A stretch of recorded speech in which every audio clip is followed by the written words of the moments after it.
We should have onlineness. Hello, everybody, and welcome to our world building stream. My name is Ro, and this, for the first time on camera, is Alexander Barker. Hello, Alex. It's me. Hello. Hello, a Hope man you're all from doing all right. from England and with a way bigger microphone than I have. Cheers. It's huge. Just right in front of my face like that. No. Is Cool. that one of Yes. those blue yetis I've heard so much about? It is one of those fantastic blue Oh, Yetis. all right. Cannot recommend them more highly.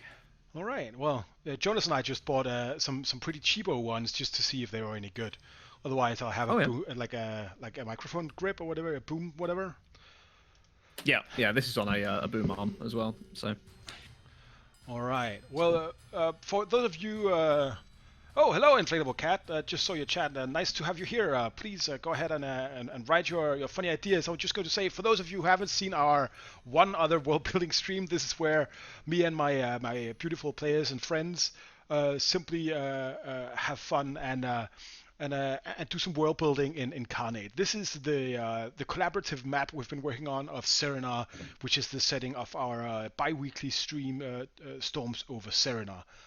Therefore the name. And we decided to basically go through some of the players and all of the interesting people, and just make some pretty cool world building. Last time I will have to zoom in here pretty much. We created the domain of the Ice Empress and the ruins of Corania over here with Tanner. So I am. And I have been making here the Imperial Dynasty of Atanil Kor, Atanur, and Atanol over here. We also made the Gigan Empire here with Tanner. So we have a lot of places that we can basically go. But I know that you are actually the host of a world building podcast yourself, Alex. A little bit. Yeah. Yeah. I won't plug. Well, I can plug. But a little bit different to this. Obviously, we're in more of a sci-fi theme, and we are literally just world building. There's no real gameplay, I guess. I suppose there is to an extent. You know, the way it works, we work off a system called Microsoft Microscope. Microscope, all right. Yeah. So we act out scenes every now and again just to kind of see where kind of the outcomes of certain events. But for the most part, it's just 100% world building. Yeah, that's pretty interesting. I've seen most of your episodes. I'm going through the backlog when I'm sorting my laundry and doing other human things.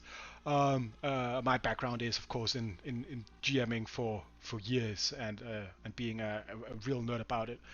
And yeah, Inflatable Cat, go ahead and please ask any questions you want to. I think most of the answers are going to be you just make it up as you go along. But Absolutely, pretty much. But yeah. so it's basically the same muscles you use as when you are doing role playing in general. So let's just say, so I have been spending a lot of time on this stupidly large map that at some point I'm going to release to Reddit and get lots of upvotes, right? But we Absolutely. the empty parts are basically the ones over here on the eastern hemisphere, and then the southern continent down here.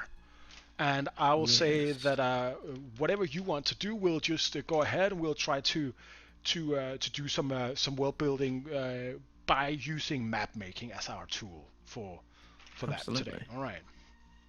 Okay. So I'm thinking maybe we go for the southern continent. All right. We've got nothing down there yet, have we? So let's see what we've got down there. So is that a sand desert or an ice desert? What we've got down at the bottom? That is a sand desert. Is the idea, right? Okay. And we can of course change this up if we want to, right? I have no idea what this is called. Absolutely. I have put one thing on the southern continent, and that is up here something called the Beacon. The beacon. Yeah, because it is at the end of a big peninsula, right, in the middle of the sea. So I guess you would probably have a big lighthouse or something there. Yeah, it's like an inverse Cape of Good Hope kind of at the bottom. Yes, yeah, that is correct. Fantastic. All right. Well, I like these like those sort of big group of small islands on the top of that second peninsula as well. This one here up there, yeah. Yeah, there are a lot of shit that can or things that can go on there.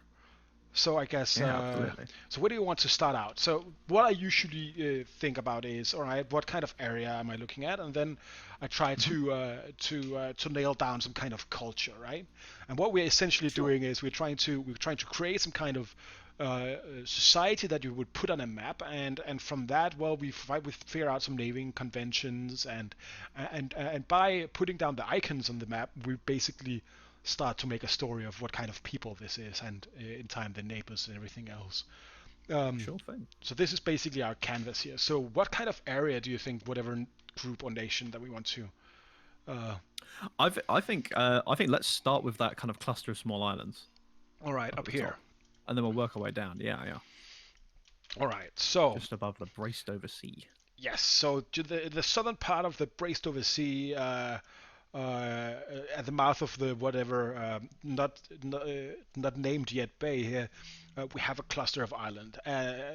So is that like one kind of nation here? Would you say, or Yeah, I think so. Sort of a a collection of smaller islands, almost like a kind of Micronesia kind of deal, where you've got a load of small islands that might be a mixture of sort of city states or something like that. all right? I like They're all that. kind of banded together in one. I Yeah. like that. We have kind of the same constellations here up at the Ivory Isles and Leviathan Isles that we have Mm, played with earlier. But I like that having something that is separated by quite a lot of uh, of, yeah, uh, absolutely, absolutely. of ocean here. All right. So what we need to figure out first is what does these cities look like? And I'm going to take away all of these stamps here, and I'm going to go into the parchment world here. So we're going to find a look, right? And we have a bunch of these to choose from, and I'm just going to Okie dokie. fold them out here. So what I usually do is I uh, I basically pick one, and that will be a theme setting for whatever kind of nation I'm building. And while you're looking at Okay. those, I'm going to answer you here, Inflatable Cat. You are asking us how we come up with interesting NPCs or people for your world. And I think my best bet for that is always thinking about people I already know or characters that I know in books. Of course, you want to steal from lesser known books, right? So don't always make a Sherlock Holmes NPC because everybody will know that. But Yeah. ripping people off is usually the best flattery. And then I try to figure out, all right, how would I actually react? And then it's about improvisation mostly. And then giving them quirks, something interesting. And you Absolutely. also know what interesting people are and what makes people interesting. So if you just embrace these kinds of qualities in your role playing of that NPC, that usually gets me going. I don't know if you do the same, Alex, or Yeah, I mean, it's kind of a mixture of things. One thing I do find was really useful in terms of, especially if you're just kind of going from a blank slate and you're sort of completely, sort of, what the hell am I going to do? Um, Personally, I follow an absolute crap load of different graphic designers on Instagram and places like that. And every now and again, you'll just see kind of like a character art or just like a background character art in something. And then you're just like, okay, what would a character like that be like? And, then you can just, once you've got kind of like that visual basis, even if it's just in your head, you can kind of build off the personality from there. So, for example, I saw there was kind of there was in one of my other campaigns, I saw a picture a while back of sort of this guy in sort of a sheepskin jacket with sort of heavy sort of 5 o'clock shadow, big moustache and things like that. And immediately I was like, okay, he looks kind of like a sort of a bit of a wheeler dealer, kind of a scoundrel type character. It's like, okay, how can I? So what role would he be good to fit in? And eventually, he became a character called Hargreave, who I have is essentially sort of part antique dealer, part smuggler, who owns a magic shop essentially in one of my cities, and you kind of build it from there. And then you can kind of see he's kind of got this gruff veneer. Then you kind of go for if you're and by all means you don't nobody has to do voices with their characters, but I tend to. So I kind of go for a gruffer voice, which then last session accidentally turned the main guy from The Boys, but that's another thing entirely. So yeah, that's pretty interesting. I don't usually do the whole visual thing, and I think, um, but I think background stories does a lot for me, right? So if I know what kind of person it is, yeah, oh yeah, he was raised by wolves, and then he started his own. his own haberdashery business when he was 12 after he got away from the wolves, and then he's motivated now to make the best wolfskin hats or something. You can usually spin Absolutely. off of something like that, and if you don't want to create an in-depth or even like very quick backstory for your NPCs, just find a quirk. He speaks nasally Yeah, or stuttering yeah, or whatever, right? You can do anything. absolutely. And quirks are probably the best thing to go off of when you're doing really improv characters in the middle of a session. So when your players inevitably throw a curveball and say, "Oh, we want to go to a shop that does this," and you're like, "Okay, I've now got to make this shop up," and that's when you break out the quirks. Oh, this guy has a strange voice, or this guy has a strange way of um sort of dictating his words, that kind of Yeah, he thing. speaks in the third person or something like that, right? There's lots of weird things you can do. Absolutely. Yeah. Yeah. Um, Or he has kind of really, or he has sort of incredibly beady sort of eyes that just kind of stare right through you, kind of There, thing. yeah, that's right. Yeah, you could do a lot Yeah. with descriptions as well. I like that. But what I also like Absolutely. Yeah. is because I have many of you do not know this. I have a degree in political science, and I've done a lot of social studies. So I like how to use environments to tell a story. So when I create a nation, for instance, which will be evident in the next session of our campaign, I have an idea about the culture and the history and the shared kind of story of the people you're going to encounter. And I use that, so I want my NPCs to show that kind of world building through how they act, how they talk, and that creates not just a setting, but something I can use to actually do some immersive storytelling. And that is actually, just to take it back here to our world building stream, that is where this comes in, right? Because Hmm. um, the nation state, and we can go on a large discussion if that's real or not, but any kind of nation or state or whatever will create a specific kind of culture or setting for you to show your players, right? Um, Absolutely. so so thank you very much for your question, Inflatable Cat. Even though it got out on a tangent. So have you seen any of these buildings that you like? Anything you want to? Yeah, I'm thinking. So these are all kind of quite small islands, Hmm. and if you can just switch back to the map for a second. Sure. Usually, just to show you my Yeah. So conventions up here, right? If we're yeah, taking the Rathuria, I usually have one big thing, one right, big one. Yeah, and then we kind of with a sort of break scroll down. on it. That's the capital. Then you have the large Hmm. parts, which has the icons, the icons here, Absolutely. and then you have medium-sized, which has the double ringed one, and then the small towns that has just the small uh, kind of Absolutely. doodly doos there. Yeah.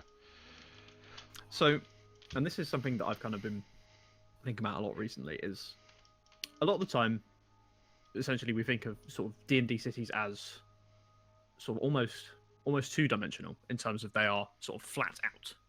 They build Yeah. outwards. Whereas I think it'd be quite cool if rather than outwards, we go upwards with the All kind of right. sort of, and maybe I don't know if you've seen pictures before of these cities in Turkey and Jordan and places like that where they've been like carved into the side of cliffs Oh yeah, and things Petra, like for that. instance. That is Exactly. a meme Yeah. of Civilization 6. Yeah. Oh yeah, classic. Yeah. Two desert spaces and you're good to go. Um, Precisely. but I mean, so what if all of these islands aren't necessarily islands, but they're kind of big sort of stone stacks? Because at the end of this mountain range, aren't they essentially Yeah. just below, just to the south? So these kind of all sort of stuck out, a bit like there's a bay in Vietnam, is it? Halong Bay. Halong Bay, Yeah, on exactly. the So it's karst essentially like formations. Yeah. yeah, so, but it's like a huge version of that, Yeah. and so you kind of have these massive sort of stacks of rock that kind of rise out of the sea, I like that. and So kind you of could like the you could have an entire the city within one of those. like the pillars here that I've made over in the Yeah. Kangundi. All right, I like that. We Hmm. can use that. And I see that Inflatable Cat says that you sound like her or his or whoever there it is. That's the word I was looking for. They're colleagues, so that's uncanny and fun, right? Spooky. There we go. Do you want any like some cast formations under these, like something like that Yes, on every yeah, no, island? that would be great. All So you right, see number four on that? Yeah, number four looks like a quite good one.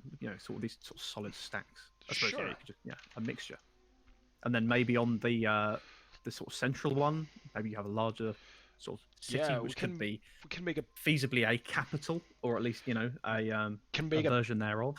big one there. All right, so we'll do something like Yeah, this here, right? So yeah, big chunky boy. There we go.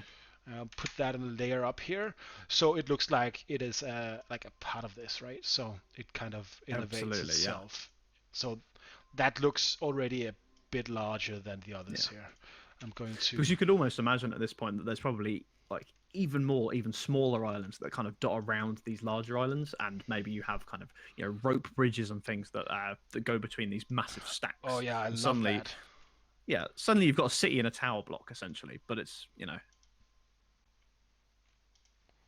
and you could just imagine a ship going round that cape, round the beacons, and then all of a sudden you just see these just And I see you already found a essentially like name for it. hundreds of needles. Well, the beacon is up on the Oh, up up on to the. your east, isn't it? Yeah, Yeah. that's right. Here we have like some kind But of yeah. lagoon. All right, I'm trying. Like first, I tried to put it really neatly on the kind of islands I already had, but I'm actually beginning to think maybe not. Maybe they should just you know protrude from them some way and just rise from Mm. the sea almost, right? So we'll have Yeah, yeah, these absolutely. like this here, right? So they also have some land, right? But so this Yeah, yeah, isn't yeah. That's yeah. So this isn't a society that's big on agriculture, I can tell, right? no, I think any agriculture they might have is I'm sorry, when I do kind of world building stuff, I use a lot of real life examples. Yeah, go ahead, go But ahead. I like love it. Yeah, like vertical terraced farms. terrace farming. Yeah, Yeah, yeah. So you could have on maybe more one of a sort of some of the slightly more low gradient stacks. You could have a number of terrace farms, but I imagine this is predominantly probably their their diets and their agriculture and their kind of uh, sort of food resource is probably a mixture of fishing and maybe they might cultivate and sort of what's the word breed like large kind of cliff dwelling seabirds might be a major part of their diets, for example, something like that. I think that's pretty decent. Oh, pretty interesting.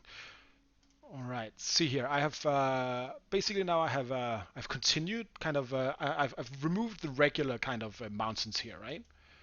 To Sure, try instead of like continue the whole mesa slash cast theme there, right? So absolutely. I'm going to take this away here, and I want this big boy here. Big one right at That's the what we end. are. We want that at the mouth here, or the end of the Hmm. peninsula, right? And here is going to Yeah, be a kind of a pass, and then we're putting this here, right? All right, and we want some more of looks good. these at the coast here, right? Because it is actually kind of part of nature, so it wouldn't just stop when the. Yeah. All right, so we have this kind of here. All right, so this is kind of the area we have made now, right? Hmm. So where do you want to put some kind of capital city? So I think the capital should probably be. You see that central stack right in the middle of the The kind of one that the one we cluster. made there, yeah. Yeah, yeah, yeah. I reckon right What in there. what kind of civilization do you see here? Is it are we going to going in classic D&D terms? Are we going Aarakocra? Because like birds would probably live on big piles of rocks, right? That's a good shout. Yeah, I suppose it's whether we go for kind of a mono racial culture or whether we kind of go multi-racial. We can Um, do all of them or any of them. yeah. Another idea I had earlier when I was kind of thinking about this kind of stuff earlier is, and I don't know where kind of what place changelings, for example, have in your campaign world, but Yeah. but sorry, go on. Nope. I haven't thought about that. So Yeah. So like I've always liked the idea of an outcast community of changelings, where essentially changelings don't have to look like other people. So you have essentially a whole community of these changelings that all look like their true form. So this kind of sort of pale, sort of white, sort of black-eyed creatures. And yeah, whether you have an outcast community that's kind of been all sort of right, that's pushed pretty from pillar cool. to post from other places, and they've all kind of congregated in these stacks.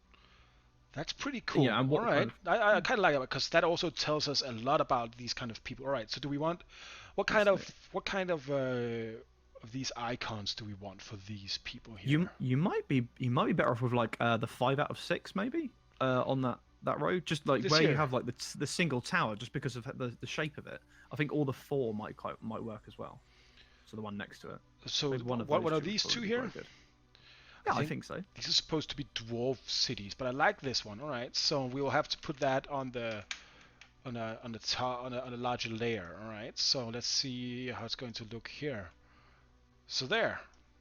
Obviously, if that won't work, then Like, we can just we right can now, play around with it. But yeah, right now, this is a much lower uh, uh,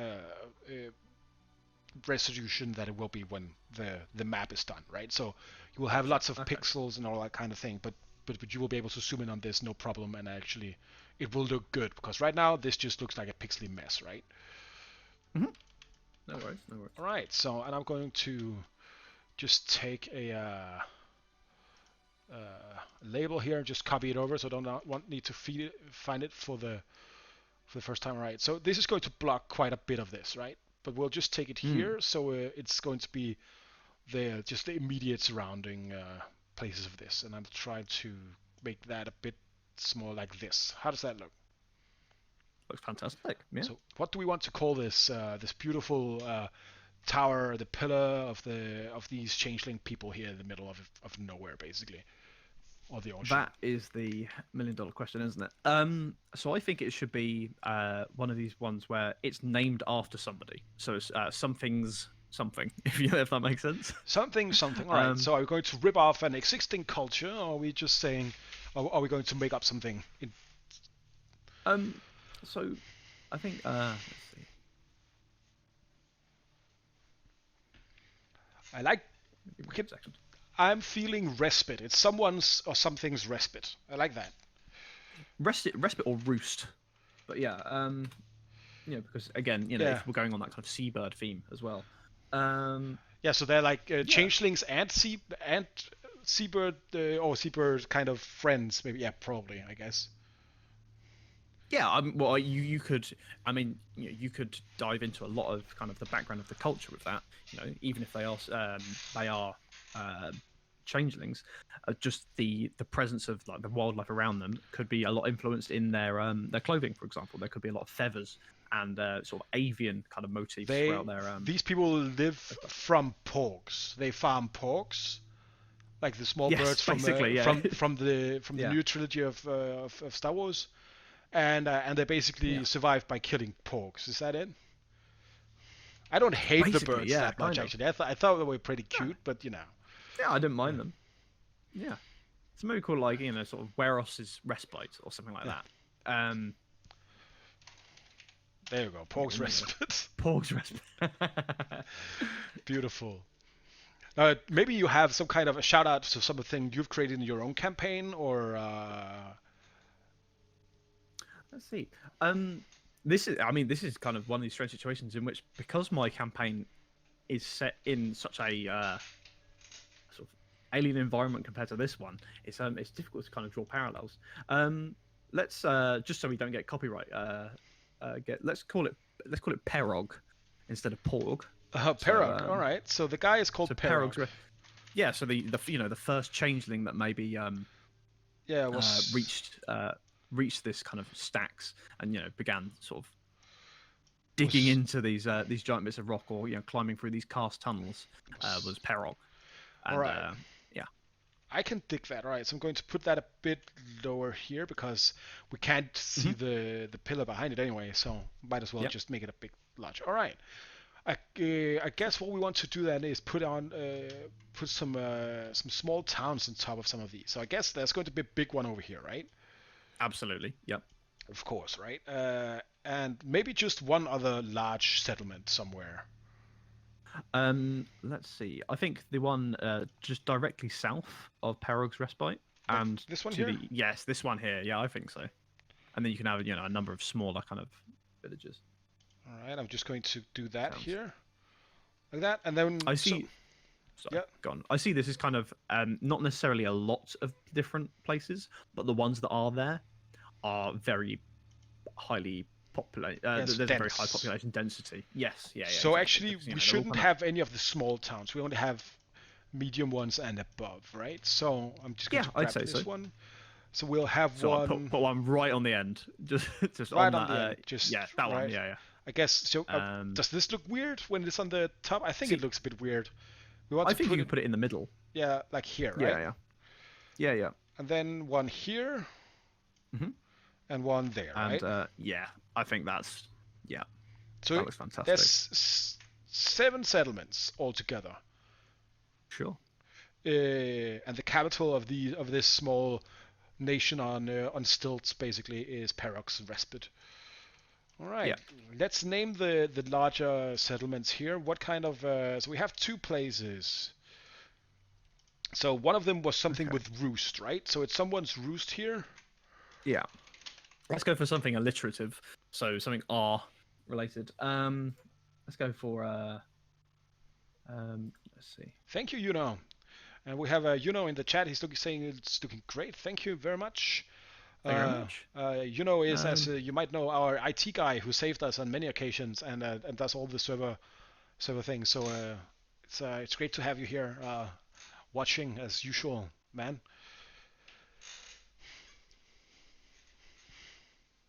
and now this is the thing. Names is always the one that sticks me. I find. Thank you. Let's go for uh, Ra rah rah. Uh, Rackham's Roost. I like it.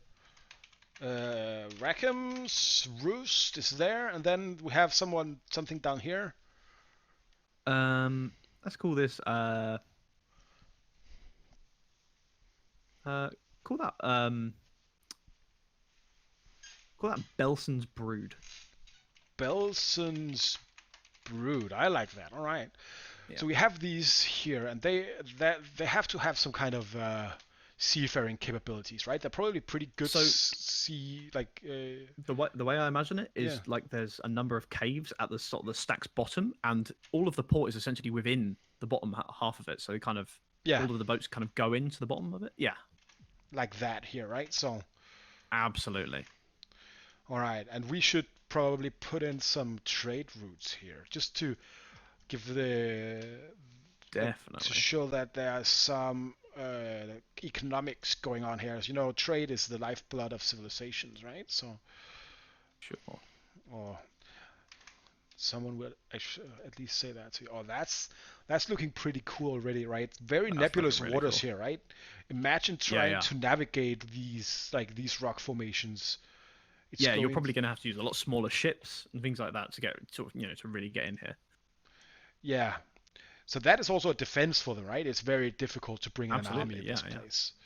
Yeah, you could just imagine them kind of if there's an approaching fleet, sort of stringing chains up between stacks, so you can't so ships can't go through because that breaks their masts and things like that. So that'd be yeah. That's beautiful. What was it? Did we Or call them pillars, these, or spires? What did you call them? I suppose stacks is Yeah. probably the correct geological term, I'd imagine. I think it's a karst formation or a mesa, right? I'm not sure. Yeah. You're doing the So Google if I foo, go I for see. I am. I'm trying to pull upon my my undergrad undergrad geology. Yeah, stack. They would be referred to as sea stacks. Sea These things. stacks. All right. So Sea the stacks. Yeah. island, like this archipelago, what are we calling that? Is that are we calling that the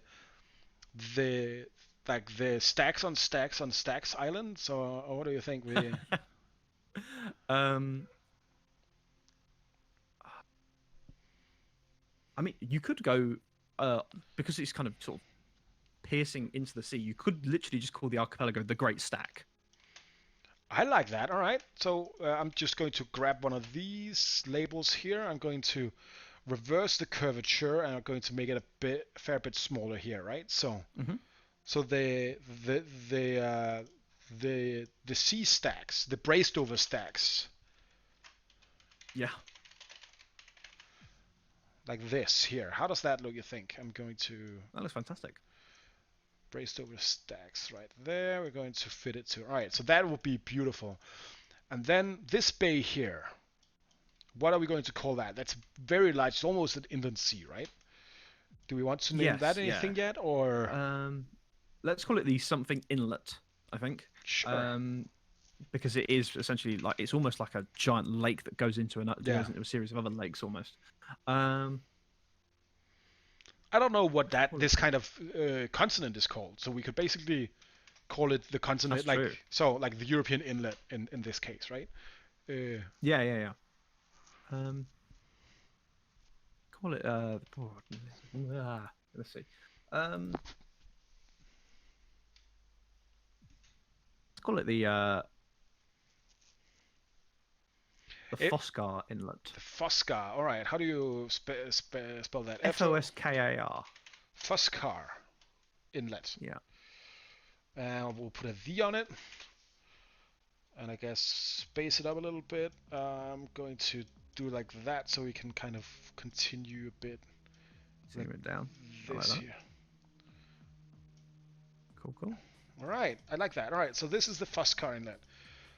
I'm going to move this one a little bit up here. All right, so it doesn't kind of clash with that. All right, Yeah. so already now And we then have. Yeah, you go could ahead. probably so if you wanted the entire sort of parts of the continent to have a name, you could have so you see you've got all of these mountains that kind of run around in a basin Yeah. around the inlet. So you could call that inner Foscar, and everything outside of it outer Foscar. What about the desert here? Because that is both of those things. It's That would be also the in a kind Foscar of interior, the Foscar technically. interior, inner Foscar, and outer Foscar. All right, Yeah. geologists, man, they can do things. Pretty cool. All right, I like that. All right, so what is? Do we want to continue with the inner Foscar territories then? Sure. Yeah, we can put a few more things in. I think it would be we'd be remiss to not put a couple of ports on that around that bay. Yeah. Oh, So there's one thing we actually are still missing here, and that is, I usually put on like country labels on for the last because the braced over stacks is right. like that's what the islands are called. What are we calling Yes. Yeah. the like this the actual nation or whatever we're calling this? That's good. That's a good question. Um. It could be something as So simple as the Kingdom of Braced over Stacks, right?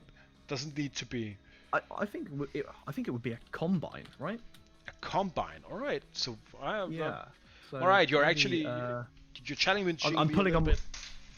There you go. I'm pulling on my my Stellaris kind of knowledge for the different names of groups. Ah, yes, Yeah. Stellaris. The Yeah. don't ever play Stellaris against Tanner, by the way. That I can guy. barely do it against AI, let alone human beings. Well, So let's call it the.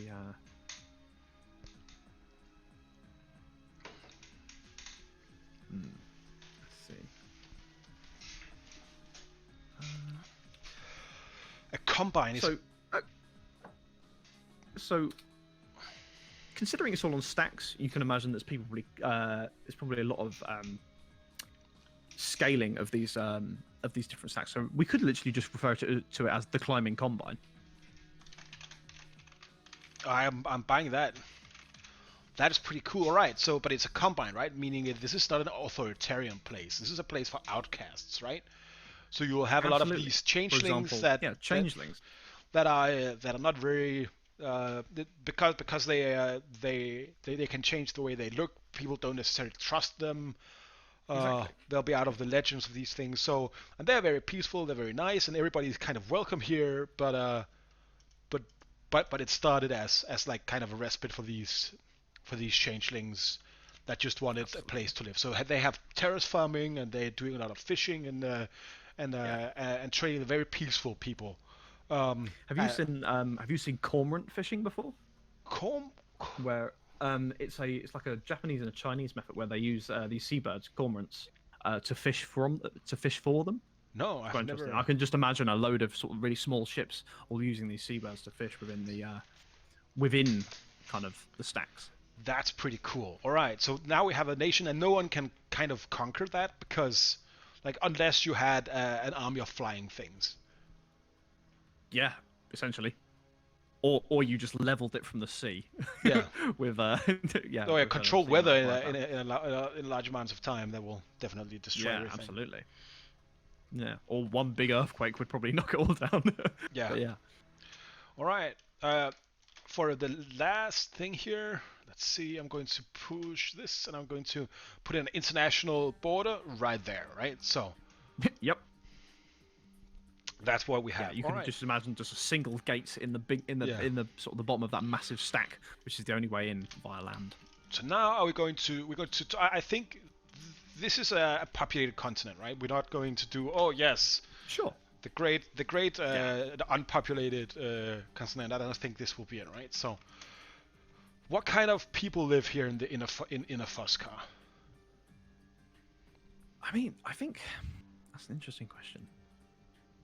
I think we need to. I think the first thing is we need to think about climate, and I think that will kind of give us a decent idea I have of. put the tropical climate, just looking from the slumbering Mhm. wilds over here, at this latitude here, right? I think Okay. this is so. So you will have. Sorry. So I guess all of this here, from this here and up, from where it says the Fosca Inlet and north, Yeah. that is like tropical climate, and Okay. everything else will be within the subtropical kind of thing, right? So it will still be very warm, Yeah. and So, interesting thing to know. A bit like the Antarctic. yeah, When you have like essentially a continent that's surrounded by other continents, kind of to the north, yeah, you're going to sort of create a closed loop of like airflow. So you can kind of imagine probably the weather around there is quite tumultuous as well. all right. So you can kind of imagine sort of really high winds blowing through stacks. So probably quite wet. So maybe not full jungle, but you're looking at probably quite sort of dense undergrowth and things like that. All right. So, and especially, I guess here within the inner Fosca is probably calmer weather and Absolutely. nicer, right? So the inner Fosca will Yeah, probably because it's kind of shielded, isn't it? So it's probably quite good farmland. yeah, yeah. So that would be the farmland, and then you have like the rugged highlands on the outside. Yes, yes, I yes, got that. absolutely. And is saying that you can use an army of flying illithids. I think flying illithids can probably take over most things. True. Very true. I don't want to have a nation of illithids. All right, so we have a lot of farmland. What does farmland tell us in socioeconomic terms? It tells us large population densities and centralized government. Yeah, Usually, right?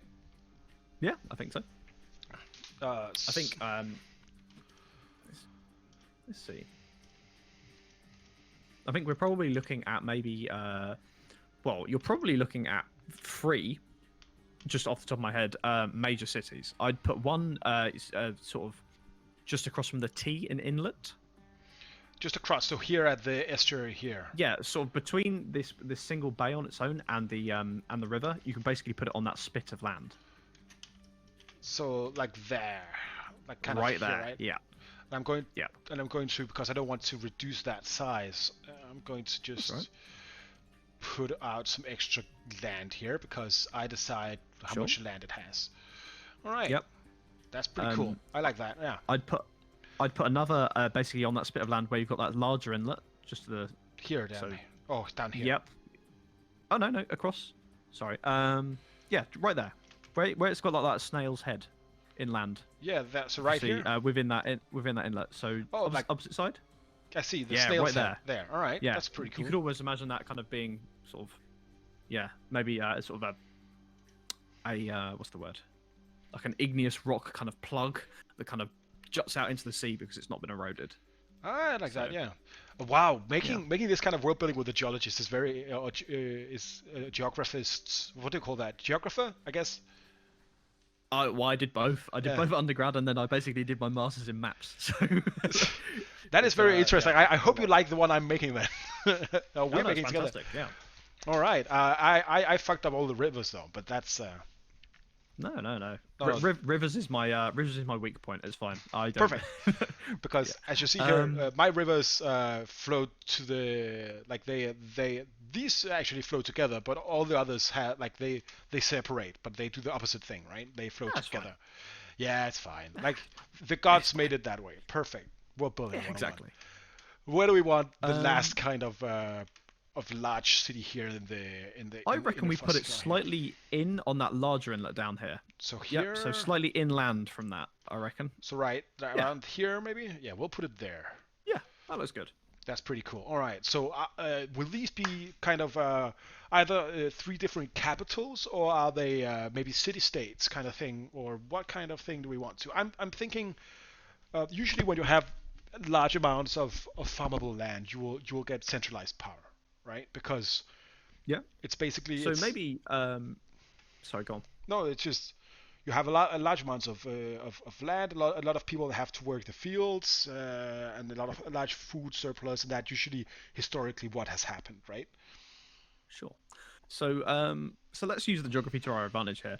Maybe we have a couple of sort of smaller petty kingdoms, Sure. which are kind of ruled from these cities. So, for example, we have kind of this area which is split by these two rivers. This large one here, or this one up here to the north. This one, yeah, North. Yeah. that one there, yeah. So Sure. you could have that. That could be all one area, one kind of petty kingdom in itself. All right. So are we talking about we're having like we have three large cities that are basically superpowers or Basically, regional yeah, powers, and then the capitals of kind of these three petty kingdoms that are probably constantly squabbling. yeah. And So you've got so yeah, so they are just like the cities are just basically lording it over these large farming kingdoms, basically, right? And then they'll have yes, yeah, power very feudal, I struggles, guess. kind of Yeah, things like that. All right, cool. All right, so I'm just going to put down some arbitrary borders here. go for it. These rivers here are usually good borders, so there will be one area here, right? Yep. And since we I'd are what I do is I take the second one from that kind of mountain range up yes, to that inlet to the west of it. so So basically straight across. So almost directly across. No, sorry, the massive inlet. like this here, or like this here. So 90 degrees, like that. Yeah, I reckon. And then you have basically this whole thing where they're trying to defend kind of this quite wide pass of flat land between these between the sea and the yeah, mountains. which is horrible. Yeah, we can put in Mm-hmm. more rivers if we want to, right? Yep. And then we And have then basically that's bordered by the two rivers again.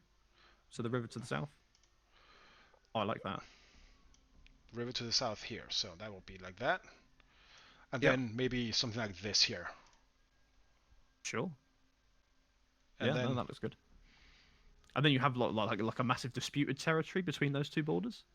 yeah, that sounds good. Actually, I think maybe if we're doing something like this here, right? Because these cities are not really territorial kingdoms; they're just maybe like more kind of cultural, economic centers of power, right? Mm-hmm. Should actually have two even smaller areas here, right? Yeah. Sure. Okay. All right. So, all right. So this is kind of three city-states surrounded by smaller kingdoms that need to ally with the larger city-states to kind of attain dominance over each other.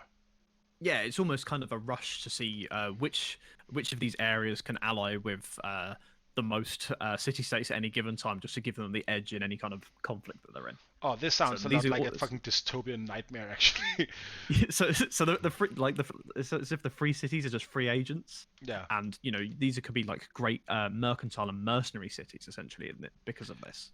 All So right. I'm their getting yeah. entire I'm getting so, whatever those cities in the George R. R. Martin's world. yeah, like Bravos and Yeah, things like that, I Bravos. All guess, right. and All the right. free cities. Yeah. All right, that's pretty cool. So we have Inner Fusca here. So where do we have? I'm going to put in some small cities for their capitals. Yep. So I'm going to take this and I'm going to make it a bit larger like that, right? So they still look like nothing compared to these main cities. Absolutely. But that will be our capitals or our sub-capitals of these sub-kingdoms. So where do we want to put these? I guess running water is pretty important for this, right? So Yep. So maybe put that one on that kind of sticky out bit of land yeah, down in here, that inlet. Yeah, that like works. like here actually, yeah, Yeah, because it's kind of got the relative safety of being between those two kind of mountain ranges. That's quite good. precisely. All right, and then we have up here at this point here, maybe we want to put I'd put it under the mountain, under this mountain here. not under the mountain, in the shadow of the mountain. Sorry. So sort of adjacent to the mountains. If it's farming, then Yeah. yeah, it's all inland. And then I was just going to say maybe we should put in like a river here, just because. Oh, that's too big. yeah, Going to decrease the size of this here, just to have some more rivers, right? And these are, of hmm course, the large navigable rivers. We won't have. yeah, yeah. Yeah, All not right. gonna have So smaller tributaries, etc. yeah, not necessary. All right. So something like that. Hmm. You see it sticks in between here. Yeah. Where you have kind of that inlet within the mountain range, directly below that middle city state. Like here, Yeah, so go a bit further down south until you're almost right up against the mountains down there. like something like here, Yeah, I'd move it a bit further southwest. like here. That's here. Yeah, I could almost imagine that as almost a predominantly dwarven community there, which kind of almost acts as one of the main exits through the mountains into outer Foskar as Oh, well. I see. All right. So is that kind of a like an independent dwarf thing or just dwarf city? I think it's let's see. I think it would be associated with that area, if that makes sense.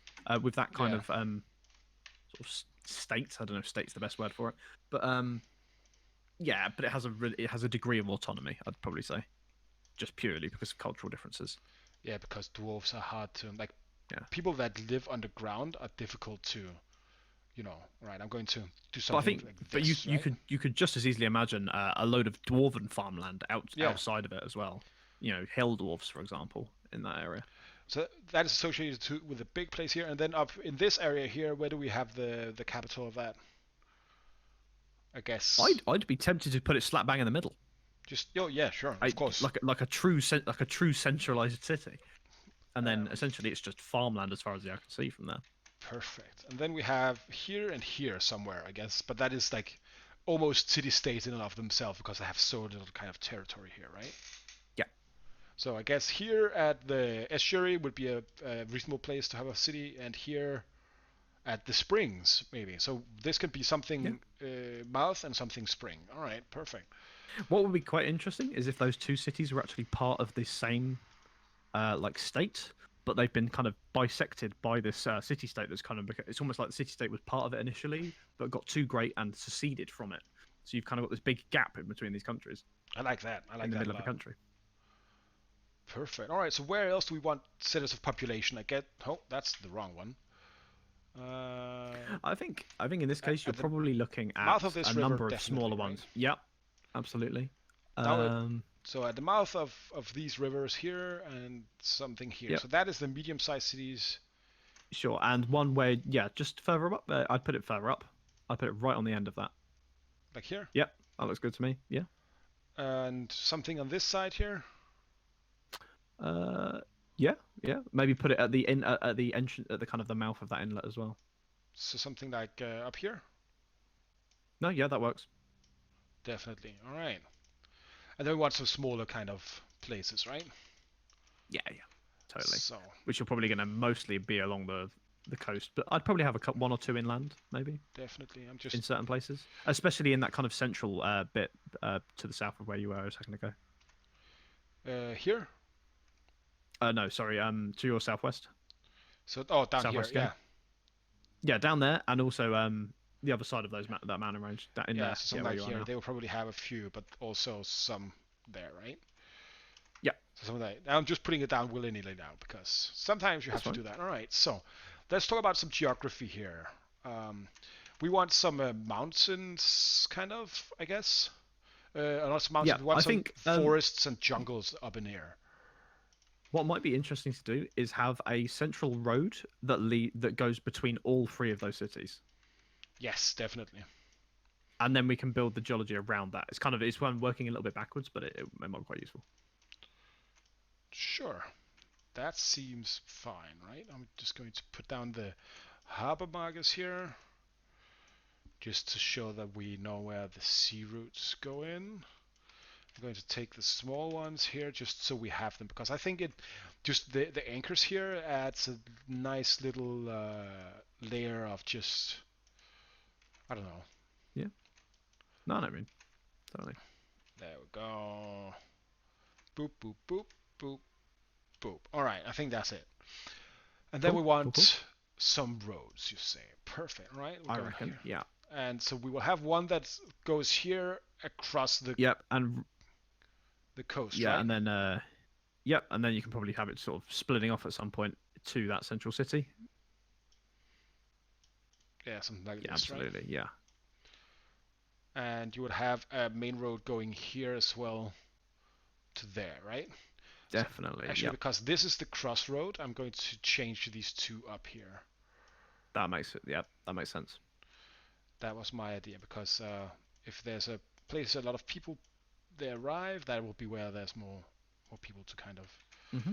And then I think having something there is also pretty decent idea, Sure. right? All right. Then we have a the road that goes here. It will also go up the coast, and then it will cut into the capital here, right? And then Yep. this road will go this direction here, basically. Yep. And then what I'd do is I'd have where you've got that crossroad, I'd have one road that just goes straight across that land as well So between here, those between those cities. Yeah, like that. and then a Kind of got coast. the interior road, and then you've got that one right down at the south as well. You've got to split off from.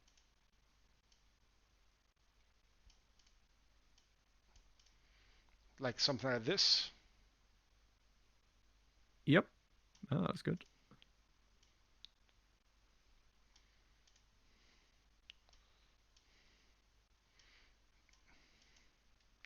All right, that's Yeah, no, a that's great. lot of roads. So let's see here, and this one I'm upgrading to a big one Yep, as no, that well makes sense. because.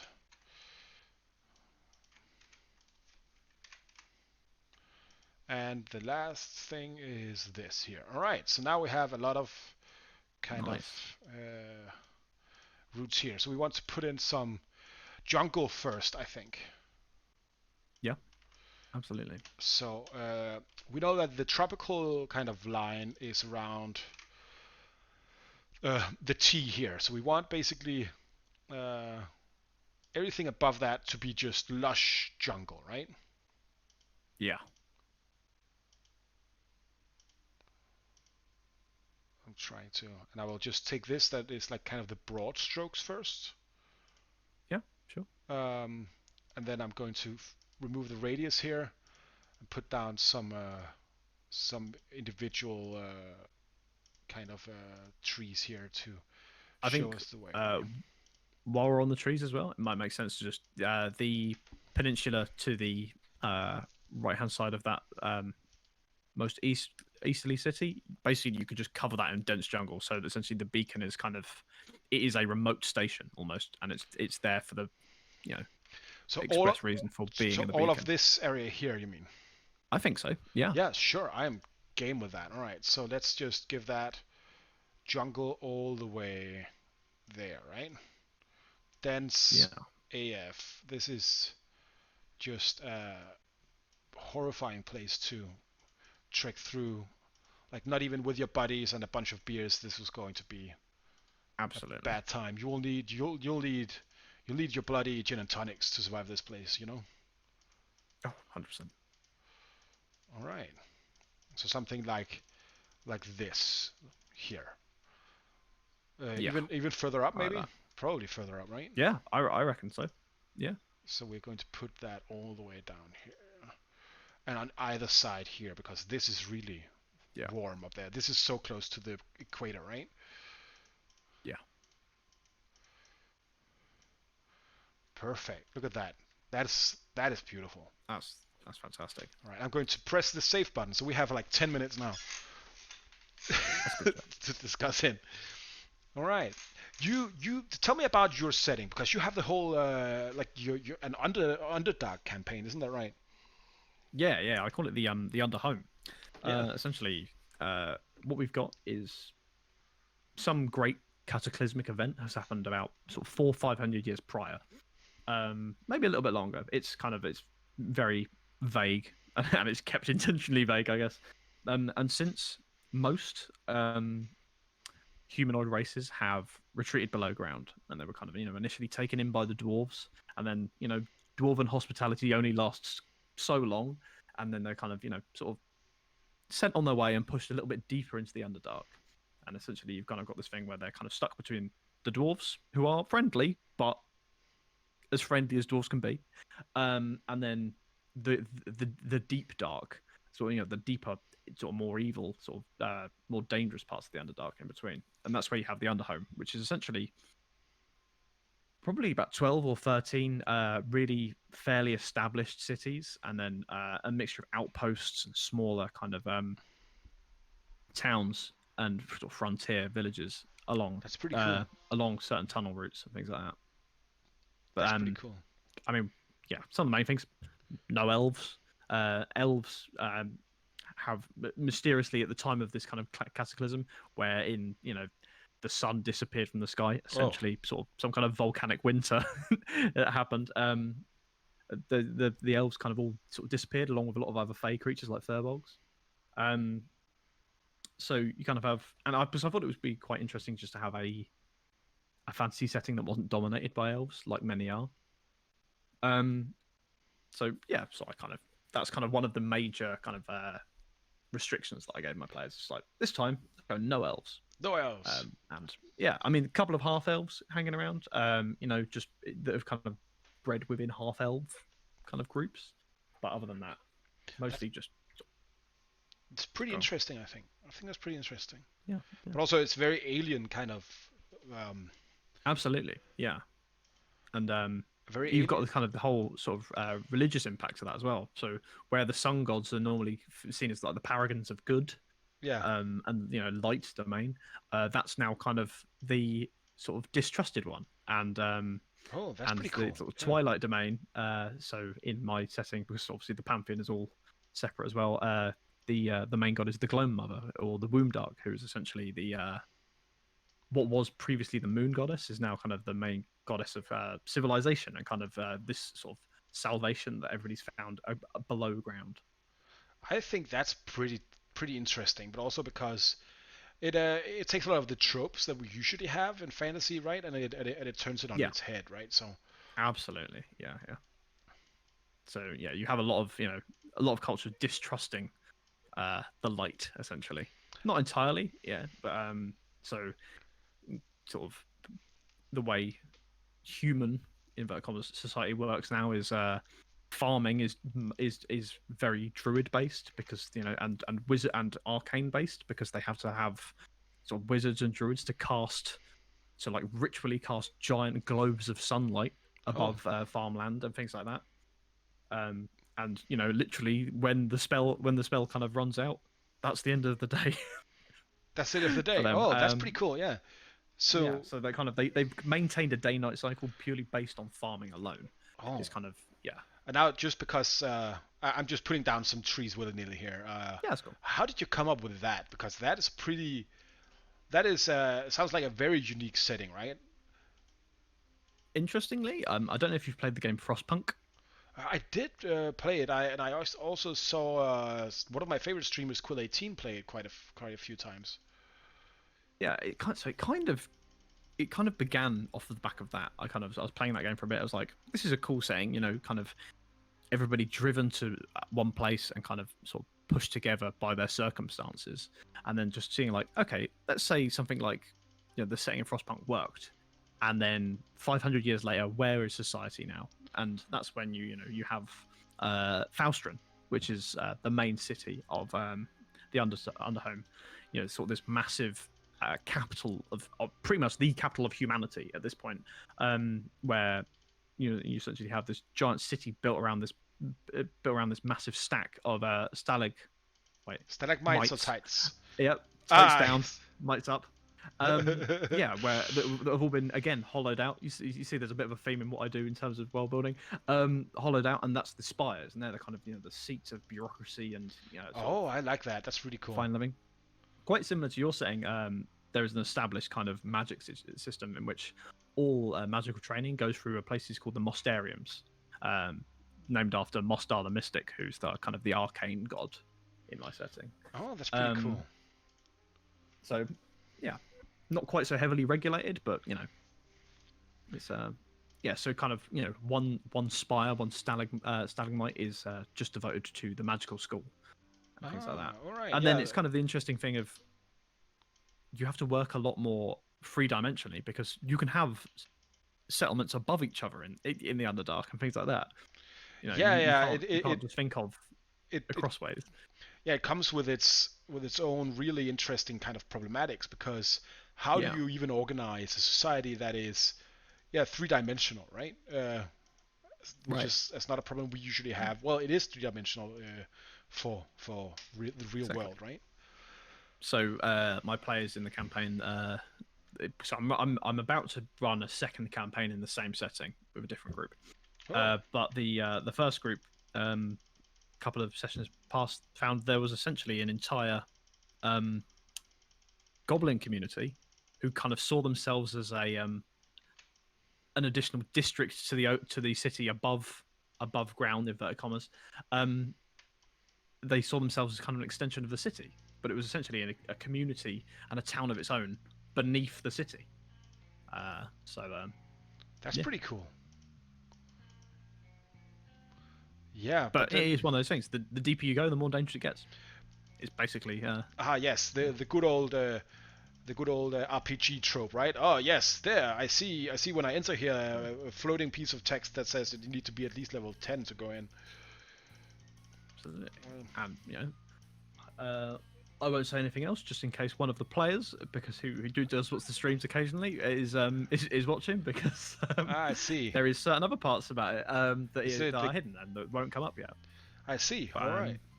Well, I'm looking forward uh, to hear more because it's always interesting to me to kind of hear more about these kind of things, right?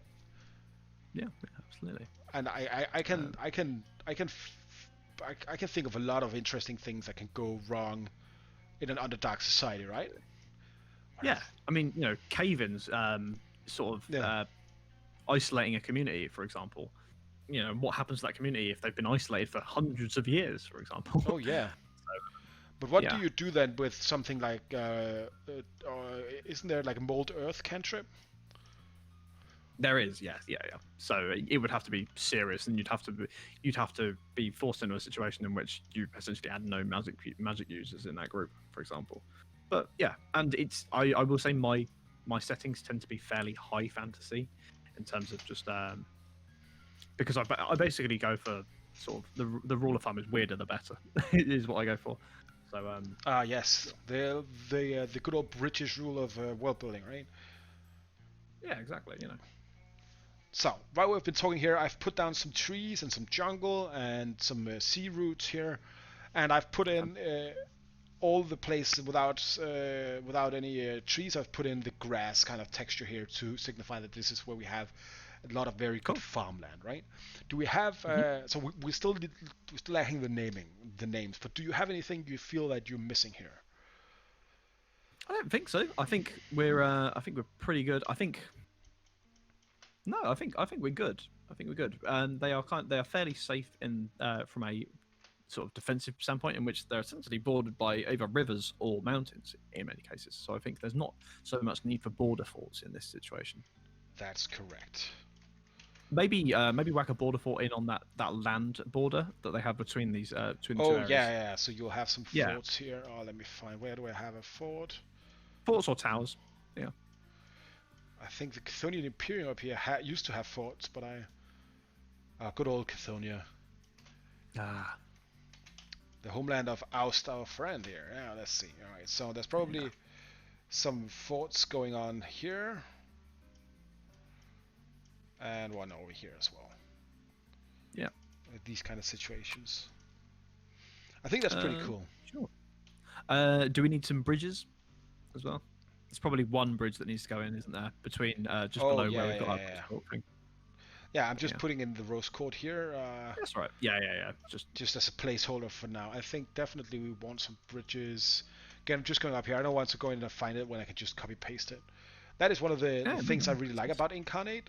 It is that the copy pasting it works very well, and I think that is a good copy paste I think like thing really does wonders to world building in general. I think. I think the bridge across that one with the crossroads is fine. I'd get rid of that one. That I one, all think right, sure. because if you have a city further down, I think you're going to struggle to get ships down to that city if you've got a bridge going over the river. Ah, makes sense. It's essentially because it's the main city of that area. So, and I'm just going to take the rose court here. Come on. Hmm. Sometimes it's very difficult to grab these, but I got it. And this one will be up here instead.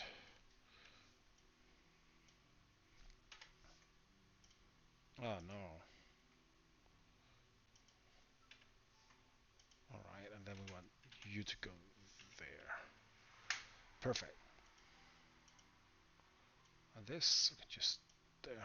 All right. So what do we want to call these three cities here? Okay, I reckon you call that top one Velanakis. Villanakis, like that. Yep. Yep. So And then I'd almost call the so sorry if we're just working our way sort of around sure. the that kind of kingdom that we have in between the two Yes. cities. This here. I'd Yeah. call that Velmar, almost like the city to the north has again split off from them because of this wealth. So you could literally just call it Velmar. So Like yeah, that. So petty kingdom of Vilnar. exactly. Yep. Of Vilnar. All right. I like that. I'm just going to reverse this curvature here. Put it Sweet. down there, and then Velnakis, and then we have the new kind of kingdom here, like the new kind of Yeah. that will be what? What do we call that? I think you just call that Vel, just VEL. Just Vel. So almost like they used to be Velnakis used to be their capital, and then it just kind of seceded, and they're like, oh great, all right, well this is Vel now. This is kind of the old ancestral center The of the ancestral center. So this is Vel. We or want maybe call it Old Vel. old Vel. All right, I got that. Do you want it old or old, like a like old like lang syne, right? So Sure, AULD. yeah, let's go for that. Yeah, that Old sounds great. Vel. All right, sure. Perfect. All right. I'm going to do something like that. All right. So we have the petty kingdom of Velnar here, and then Old Vel as a. All right, and then this city down here. Call that Chorus, spelled Khoris. Chorus. Yeah, right, sure, we can do that. And what do you want to call this Let's see. town over here then? Um,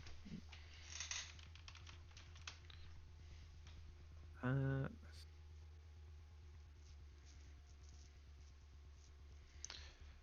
So call is that Martin.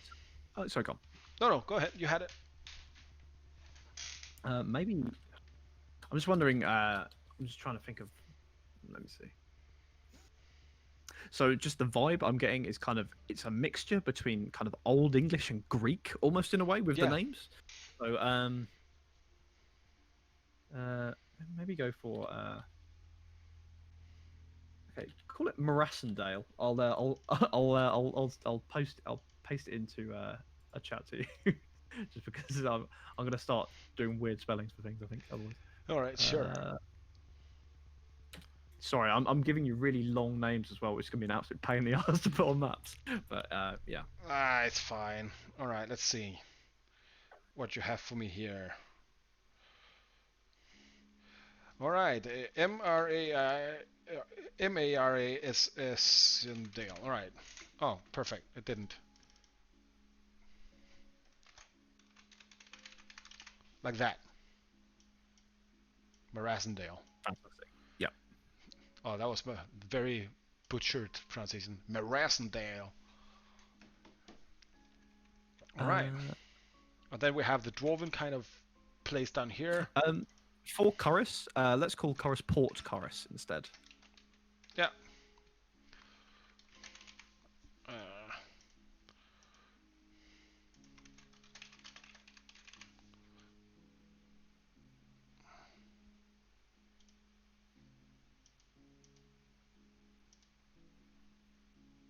Come on. It kind of gets a bit wonky when you have a lot of things close to each other on this same place here. Let's see. There we go. Perfect. All right. Look at that. Beautiful. And this is something pass, right? Because it is a mountain pass. Let's call it Hagrin. So like Hagrid, but with a G at the end, but with an N at the end rather than a D. So Hagrin Pass.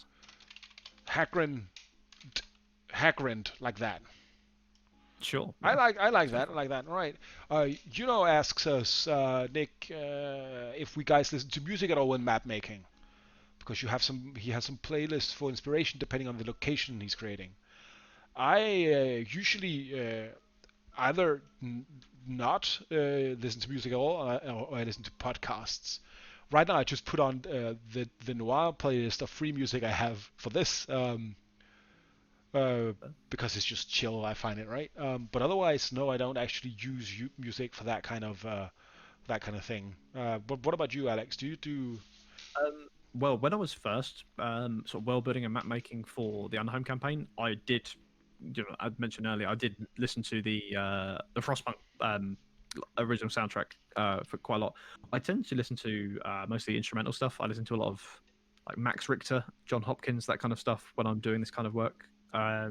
Just because you can kind of tune out a little bit with that kind of stuff, but it's still sort of very orchestral. I mean, but yeah, a bit of anything, to be honest. I find if I start doing work like this with podcasts on, I just I just kind of tune back in occasionally and then realize that I've missed the last sort of 15, 20 minutes of podcast because I've just been kind of sort of focusing too hard on what I'm doing. But yeah, But if you have some links for world building that is not under copyright, you can go ahead and send them to us, and we'll gladly put them on.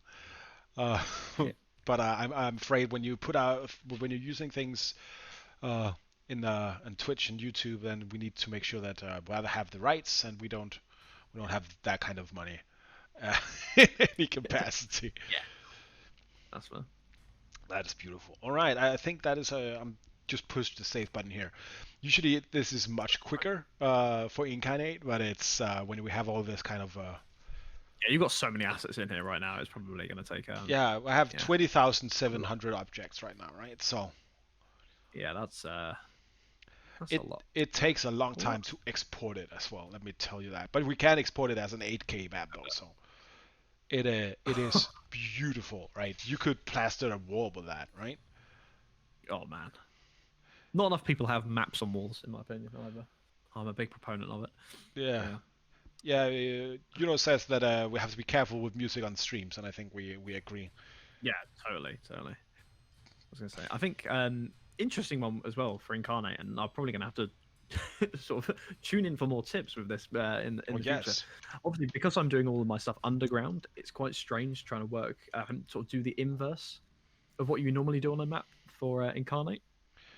Because there's no sea. Well, there is a sea actually. It's called the Fost Sea actually. In my Underground campaign, but because everything is kind of it's the subtracted land that's the land, and then sort of the added stuff is the cave. I'm going Whereas to obviously, I'm going to so go on. go out here and just try to start up a new map here real Go quickly. for it. I'm going to take the parchment, or not a parchment one. I'm going to do the fantasy regional HD one here because you probably don't have Hmm. the same span of geography, right?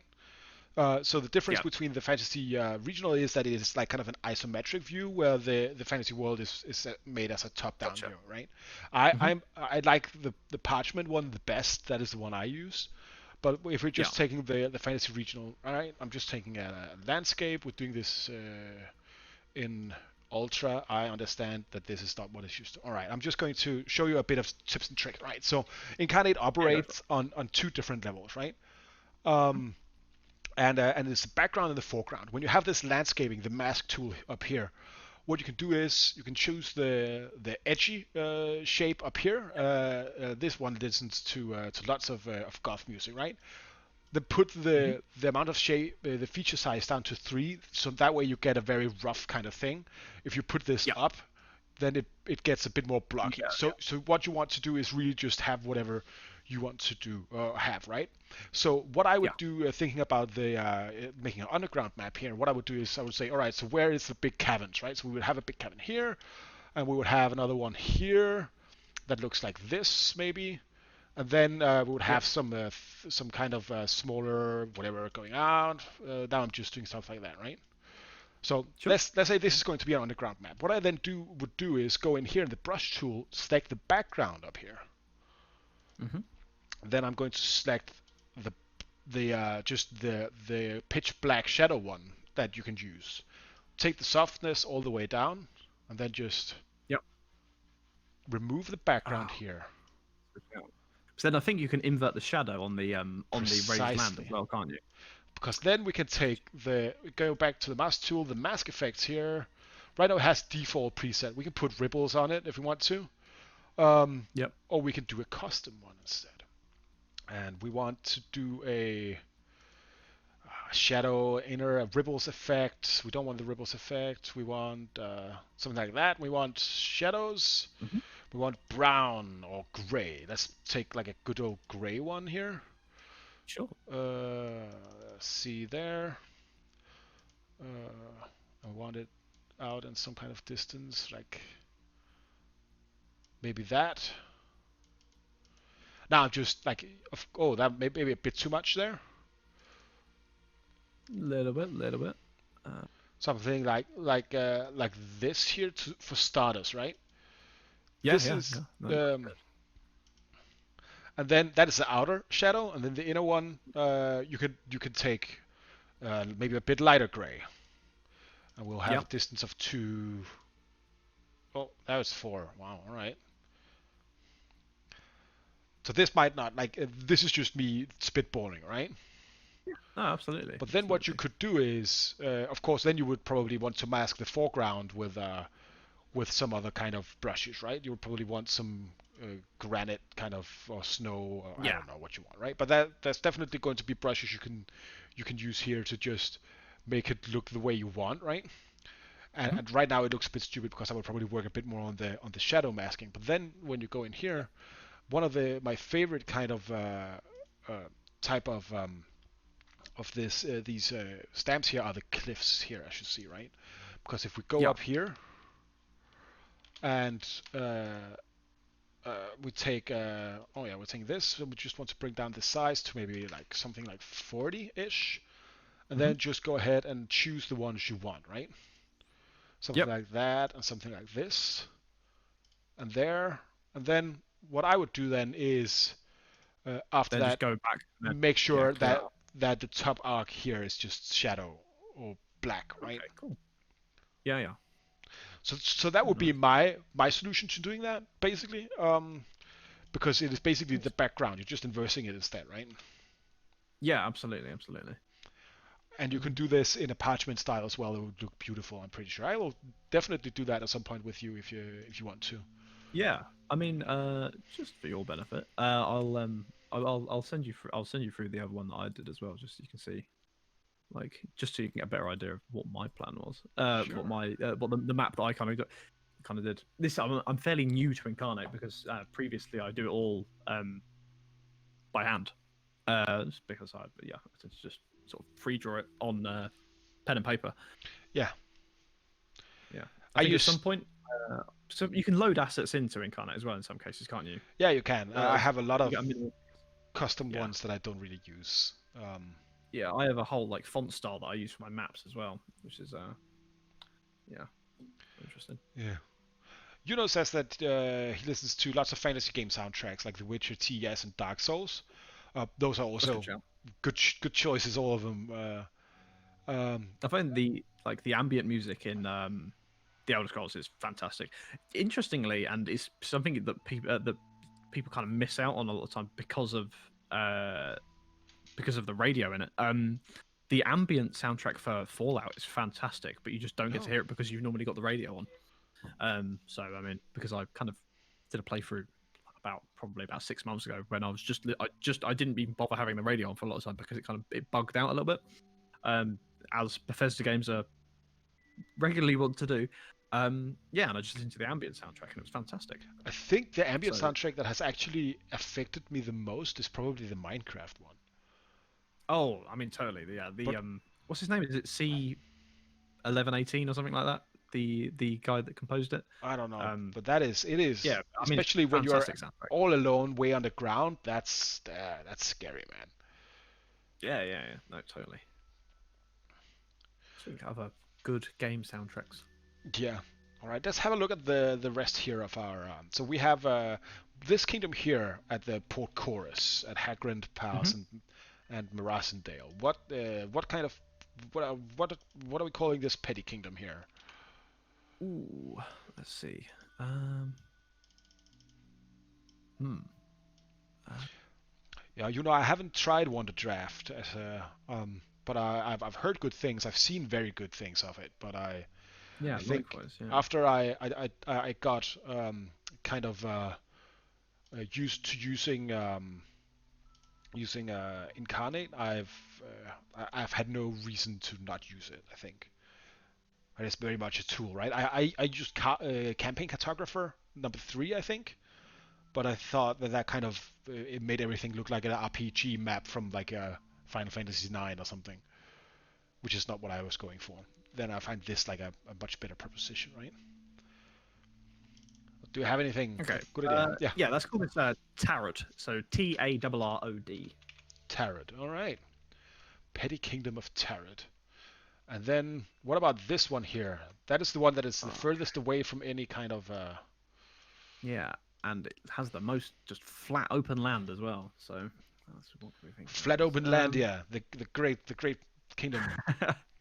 Yeah, fantastic agriculture they are. Let's see. Call it. Tell you what, let's be a bit cheeky. Let's call it Iramar, like it's irrigated. So just the start with an Irimar. I. Yeah, fantastic. Irrigation. My favorite technology. All right, Irimar. It's a bit. What do we want to call this little town down here?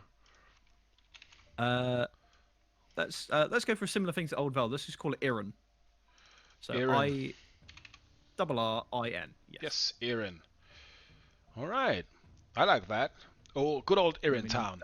Apparently, Yeah. Yuno says that both look good, but Incarnate has better integration for assets.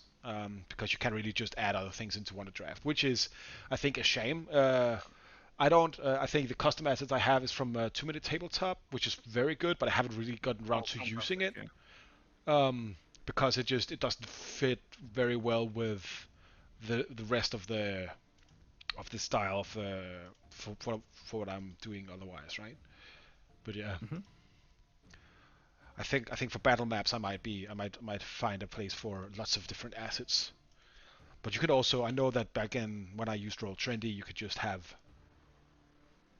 like you could just Yeah. get lots of map making things, right? Totally. What do we want to call these places up here? There's two Oh, we've got more, towns, haven't we? Uh, and let's go this for an I theme. Let's make them all I names.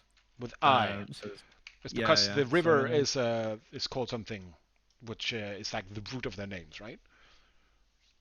yeah. So uh, yeah, call the river Iris. Spelled in the same Iris. way. All Yeah. right, so this is So uh, this would be you could call it let's see. Call it Iris Bank. It's probably go for yeah. Iris Bank. Yeah. So that is the name of the big old town here. hmm And then there's Iris Then Spring. yep. And Iris Mouth. How would Simple you as that. without Iris Space Spring or Iris hyphen Spring or Iris I would just go single Pring? S, Iris Spring. So like with one S or two S's in the middle. I just a single S, I think. So You could go two S's actually. Two S's might work as well. sure. Yeah, and they call it Iris Muff. Yeah. Yeah, because then the other one's Irin Land. So there we go. Irin If you Land. want to go for Aha. Yes. That's fantastic. pretty cool. All right. Do we want to call these small kingdoms something, or is it too small for us to put a big label on it? Oh, that's a good question. I Maybe think. that should be the Irin.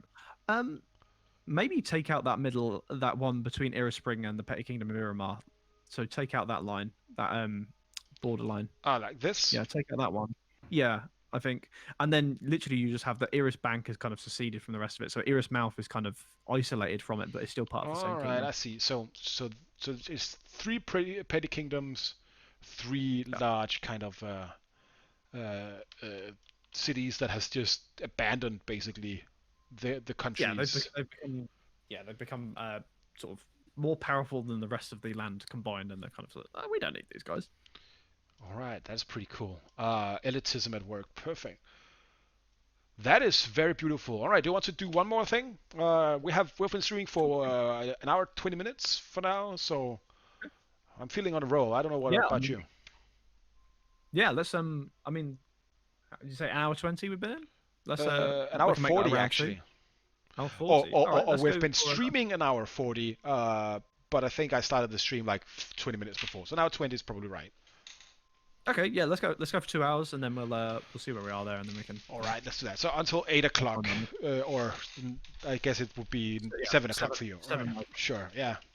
Yeah, don't want to just keep playing until the wee hours as we usually do, right? No, that's all right. That's fine by me. Right, okie dokie. So, So do we want to do the rest of the inner Foscar here? Or do we want to go out here just so we have anything I from the think beacon and down? I think let's finish up inner Foscar. Sure. So this I think that area makes over sense. here. Yeah, the clay shores, I'd call them. The clay shoals. Okay. The Yeah. mountains or So the land to the sort of to the south of that kind of big central mesa. yeah. Yeah. So that is what we are calling this land here. Sure. Let me just. Let's call it shores, as in Shores.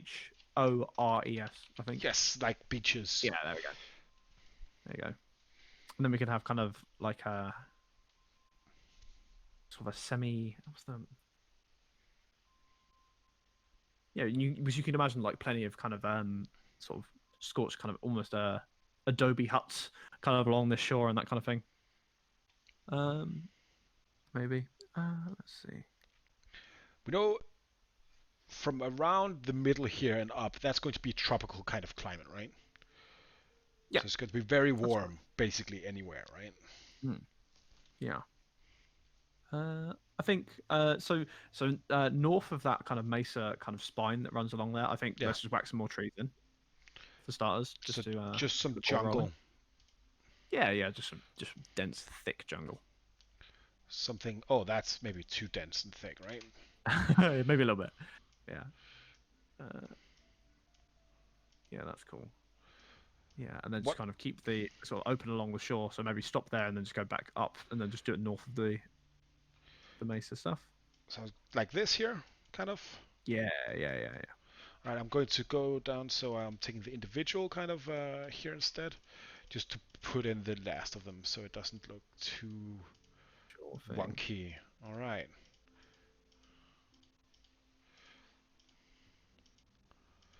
I'm going to just put it like so. There's in this pass. There's going to be a bit of jungle as well, right? That looks beautiful. Look at that. That's That's pretty nice. cool. That's very nice. Do you want more jungle on the north? Oh, we can fill that out later. So right now, We can fill that out there. Yeah. this appears just jungle, jungle Okay. and mesa and bad. Okay.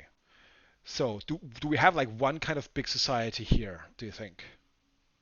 Yes, I like the idea that you have these feudal kingdoms to the south, Yeah. and this is kind of almost sort of just because of the position, maybe almost like a kind of a Mongolian kind of steppe kind of nomadic tribes area, but who also kind of are somehow waterborne and like regularly raid the cities along the coast of the three petty So we're kingdoms. talking like Triton kind of Vikings almost. Yeah, yeah, that would work. Yeah. Wait, we did try. You did try us with Tanner though. Did we? I No, don't want to cover too much. we did Tridents up here with Tanner. Yeah, the domain of the Ice Empress. Maybe we go for Sagwin then. What? Sahagwin. I don't know Ah, how you say it. Sahagwin. Yes, we can do that definitely. The So, skill people. Yeah. So maybe you have like this shore is incredibly low lying and regularly floods. Hence why it's yeah. called the clay shore because it's just kind of a lot of the time it's almost like boggy. So maybe you have kind of like a subspecies of Sahagwin which are more like mud skippers. And they're kind Ah, of the just constantly. Bullywugs. This is the Bullywug Viking Yeah, nations. Yes, absolutely. Fucking hate pollywogs. Oh, that's not true. I love it, but it's so weird. It's This, yeah. So maybe this is all kind of swamp then, more than I'll anything. we can make this into a swampland. Definitely. I'm just going to put on the next there. All right, let's see. All right, so we want some. I'm just going to take the Clay Shores label over here for a bit. And then all this land here, we just want a Yeah, big old swamp. All right, so first I'm going big to old go into the brush tool here, and I want to find, I think, this ocean texture here. Oh my goodness. We're putting some kind of transparency on it, and then we'll just go for this here, right? So all fantastic. along, Yeah, all along here is going to have weird coloring, right? So yeah. and then it actually has something called swamp texture. So this is Oh, that it? fantastic. We can put on it. Is that it? Why won't you show me what you are? Oh, this is apparently dirt. I don't want that. Yeah, then we can kind of put some kind of mangrove type trees and just sort Oh of yeah, so sparsely this over is top of it. kind of the mangrove nation of. Yeah, Oh, I like the idea that like this is one of the rare cases where bullywugs have kind of somehow managed to not unionize. What's the word I mean? Like confederate yeah. essentially. Like they're all kind of gathered under probably one giant sort of frog hemoth leader. Yes. Oh, that's beautiful. All right. And we want some. Want to subtract some more land because we want there to be lots of inlets in this kind of place, right? So Yeah, lots of pools, I think probably. yeah. So what is the shoal in this?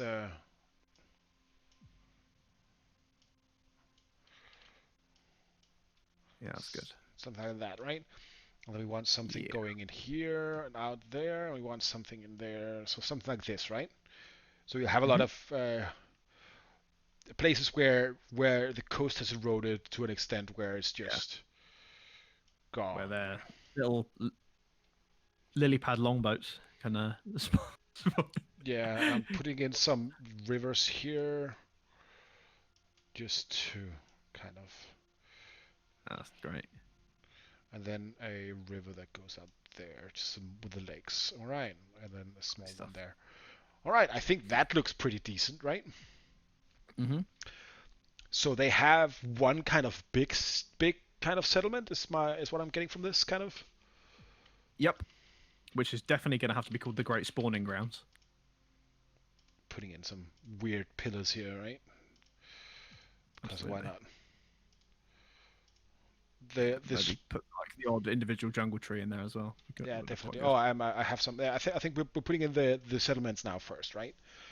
Okay, yeah, sure. So where do we want that? The great spawning I think ground. I The, think you need just sort of one big sort of central, but yeah, go for like some kind of sort of quite monstrous village kind of type thing. want it to I be, think yeah, you go for it right over that central pool there, or just yeah, that's fantastic. and I'm going to because you can't see anything right now. So I'm going to go Just in let lighten the color around there. and then just put in the Excellent stuff. standard map thing here, right? Yeah, just a massive Bullywug city. It's a horrifying place. And what are we calling it? The spawning ground? I think you call it the Great Spawning Ground. I reckon Oh, that's too big. that's gonna be a long that's gonna be a long old name. But yeah, that's fine. We can And again, taking this. sure. There we go. Learning the hotkeys for this is always also a very good way of doing it. Like It's a good or shout. kind of, and then I guess beyond the great spawning ground, they just have like a few actual settlements, right? You yeah. stuff like maybe this amount here, Yep. and that's basically it. Hmm. I reckon so. I think that's pretty And cool. you have some giant freaking of Khan essentially, who's just kind Yes. of leading Oh, that's beautiful. And like they. that. All right. So the Great Spawning Grounds. What are we calling this? This was the Clay Shores. Yes. Yep. So the Clay Shores Carnate. Yeah, absolutely. Yep. um, that's Maybe call horrifying. it the Croak Shore then, rather than the Clay Shore now. The Crookshaw Carnate. And that can be kind of like the human name for the area. It's probably got something completely Yeah. illegible for the Bullywug name. Sorry. That's beautiful. Oh, look at this. I think that's beautiful. In a like, and it's so it really pops out with that kind of gray, Absolutely. murky kind of thing. All right. So we want to put in some of these jungle trees, definitely. Right. So putting in a few of these, and I'm putting in some dead trees as well, just to Definitely. kind of. This looks very different from some of the other kind of um, some of the other kind of swamps I've been doing. I'm going to show you in a minute just to see. But I think it's important that swamps and kind of glades look different depending on where they are, right? Absolutely. Yeah. Yeah. Because we have there you go. We have Oh, this. These are gray almost, right? Because it's filled with loam and clay and it's yeah. nasty, It's right? just And then you have the Grimsol glades up here, where you can see oh, the okay. where you can see the coloring is much more kind of Mhm. light in it. It's more like a peat bog Yeah, there. Right. yeah. Yeah. Okay. This is like a yeah Ireland more or less, right? Is the Ireland just a Yeah. big bog? I guess I don't know. Yeah. Peat bog mostly. Yeah. Whereas like the Carnate is more like sort of full on Everglades, really, isn't it, or something like that. And then you have the But yeah. snapjaw quagmire over here, right? Oh, fantastic. Yeah, and the Umbral Excellent. Grove down here. That's pretty cool. Yeah, that's a lot of interesting. All right, so now we have like the Crookshaw Carnate, which took us what 5 minutes to make. 5 minutes, yeah, All and right. already you can just tell you don't even have to. You can just like there's Yeah, so much improvisation there you can just do on the fly. It's like yeah, yeah. of course, they're a giant Mongolian horde, but they're all frogs, riding on toads and things like that. So yeah, Is that two on the nose? The Great Frocking Spawning Ground. you go for it. Yeah, you Uh, do. Yeah. I think it's fine like that. Cool, Fucking cool. bullywugs. All right, perfect. All right, so basically we're having a so why the swamp? I'm just talking. You said something with a like the inland kind of area here will probably have not so like a less bad weather, more kind of calm weather, right? Anything else we Yeah, need to probably. to think about in this? Let's see for the inland altogether. Um, I don't think. I think we've got most of it. I think maybe we give the name to the channel between the climbing combine and the peninsula next to it. So at the top of the Fosgar Inlet, maybe that the Yeah. channel needs a name itself. What are we calling it? I don't know what we should call that. Let's see. Maybe we should call it the Writhing Channel. I can get behind Like that. as if it's so rich in fish and things like that, you can practically just see them writhing in the water. I can get behind that. All right. So something like this, right? Hmm. I can That get is that. fantastic. That's pretty beautiful. So the writhing channel leading to the Foscar Inlet, where you have three city-states of Velanakis, Port Chorus, and Irisbank that all kind of dominate the petty kingdoms of Velnar, Tarot, and Irimar. Yeah. And then on the other side of the kind of the inlet from them, you have the Crookshaw Khanate, ruled by the bullywug Frakhimeth Khan, and then the climbing combine up north. That Yeah. probably is also fairly bothered by the Bullywug menace. What would we have Oh, on the other side? Like, who would want to like? that's a good question. I like the idea that the mesas above the Croaks Incarnate are like Aarakocra roosting ground, and then you kind of have a load of flightless Aarakocra in the land to the north, Oh, so you almost like mean Osprey Aarakocra. right? So oh, that I think that's pretty okay. That's pretty cool. All right, so let's make that as our last thing then. All right, so I'm saying the land border will be here, so it's this area here. Yeah, basically. We'll put in some rivers here because birdies love rivers. All right, there you go. Right, right. Yeah. I think that's pretty cool. So what else do we have there? We want to put in some the main city of this place here.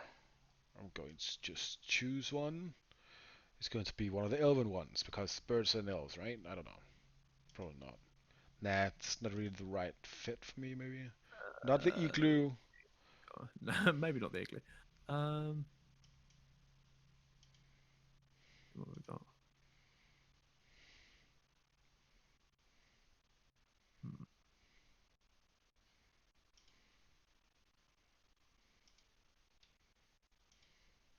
Yeah, do we want something more kind of This one. like? This is fine. Like a bit. Yeah, no, that's good. That one's good. So we have a big one on top of this kind of these pillars, right? Hmm. So I'm just going to take this. I'm going to make it a bit larger. So we have one on the top here, and then one on the like down somewhere, right? Yep. Like I think you like they probably wouldn't be too many like what do we call it, settlements in here. But no, yeah. just a few ones. So we'll have one there, a larger one. The one here around the mountain pass, maybe, Yep. and then one up here. So it's a pretty small kind of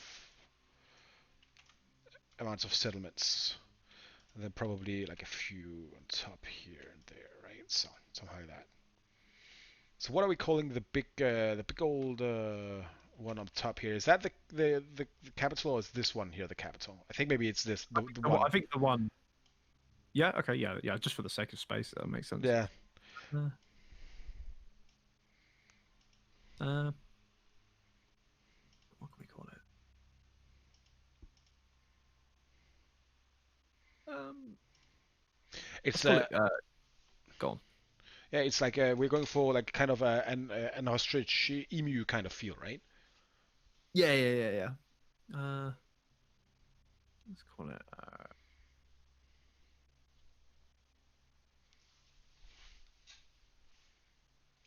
Uh, let's call it Rhocis. So RHO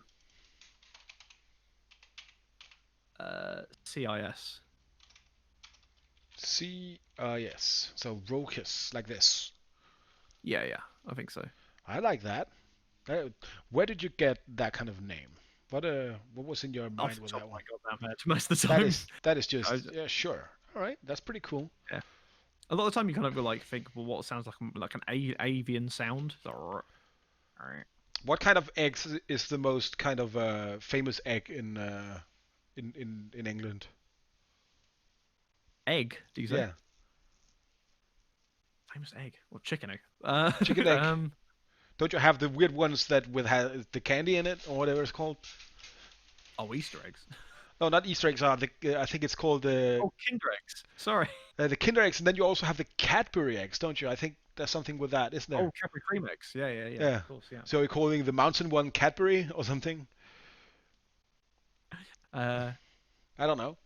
call it Cadcrea. So CADREA. Cadria. Oh, sorry. CADCREA. CREA. So Cadria. Yeah. Cadcrea. All right. Yeah. Cadbury That's cream. that's horrifying. Perfect. Yes. And sometimes that's just what you want. You just want Absolutely. stupid You inspirations, know what right? I would say? I would say they wouldn't need roads. Probably not, but they have visitors sometimes. True. So That's true. this is basically what they have. It's like two roads and a bridge, Yeah. Yeah. Pretty much. and that is all.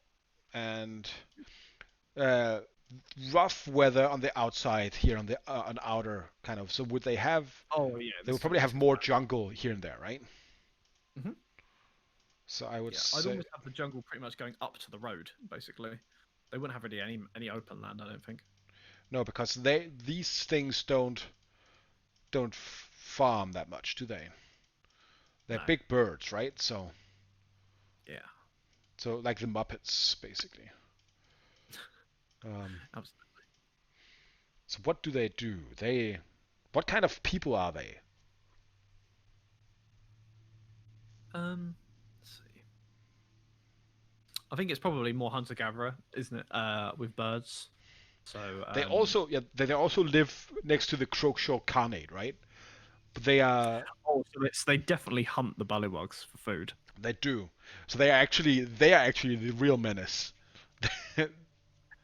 If anything, they keep the Crokeshore Kana in check. Yeah, like the Oh, Huron will eat frogs, right?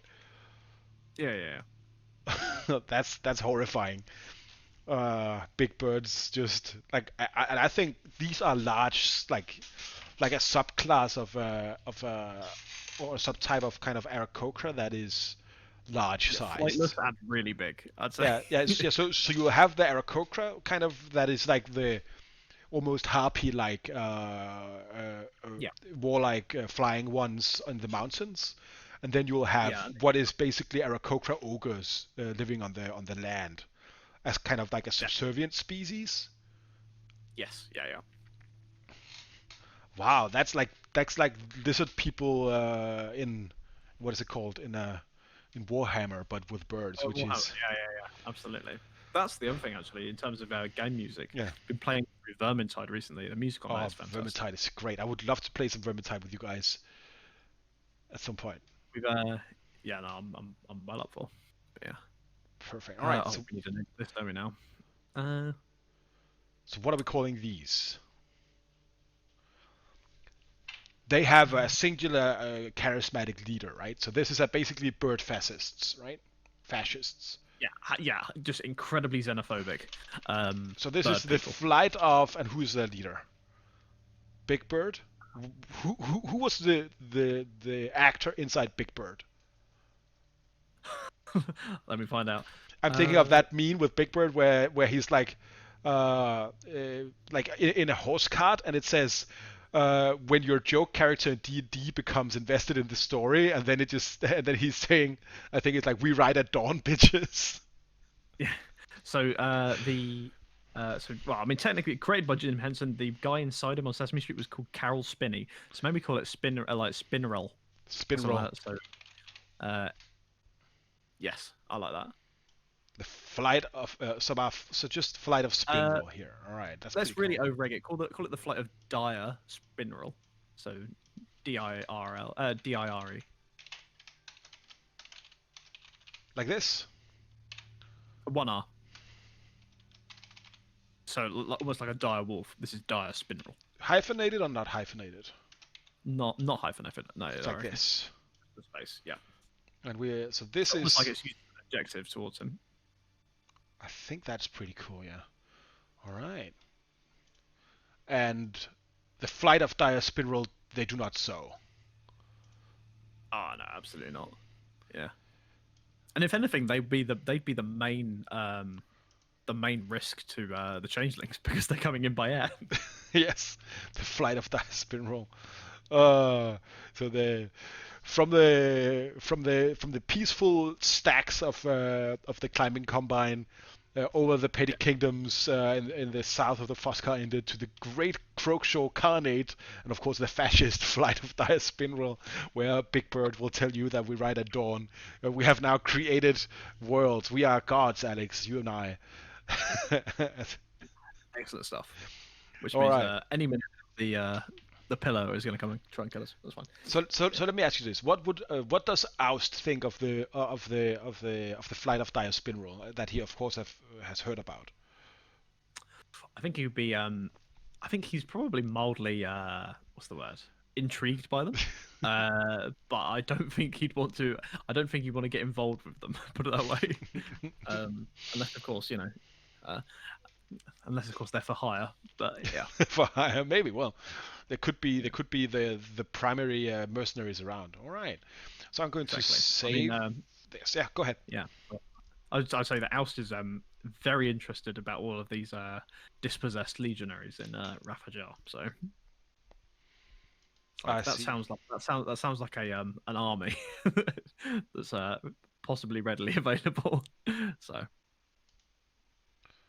we shall see. We shall definitely see. All right. I'm just going to try and do something here. There you go. Beautiful. And Lovely stuff. going to take this and I'm going to transform it to. Let me see if I can do this here.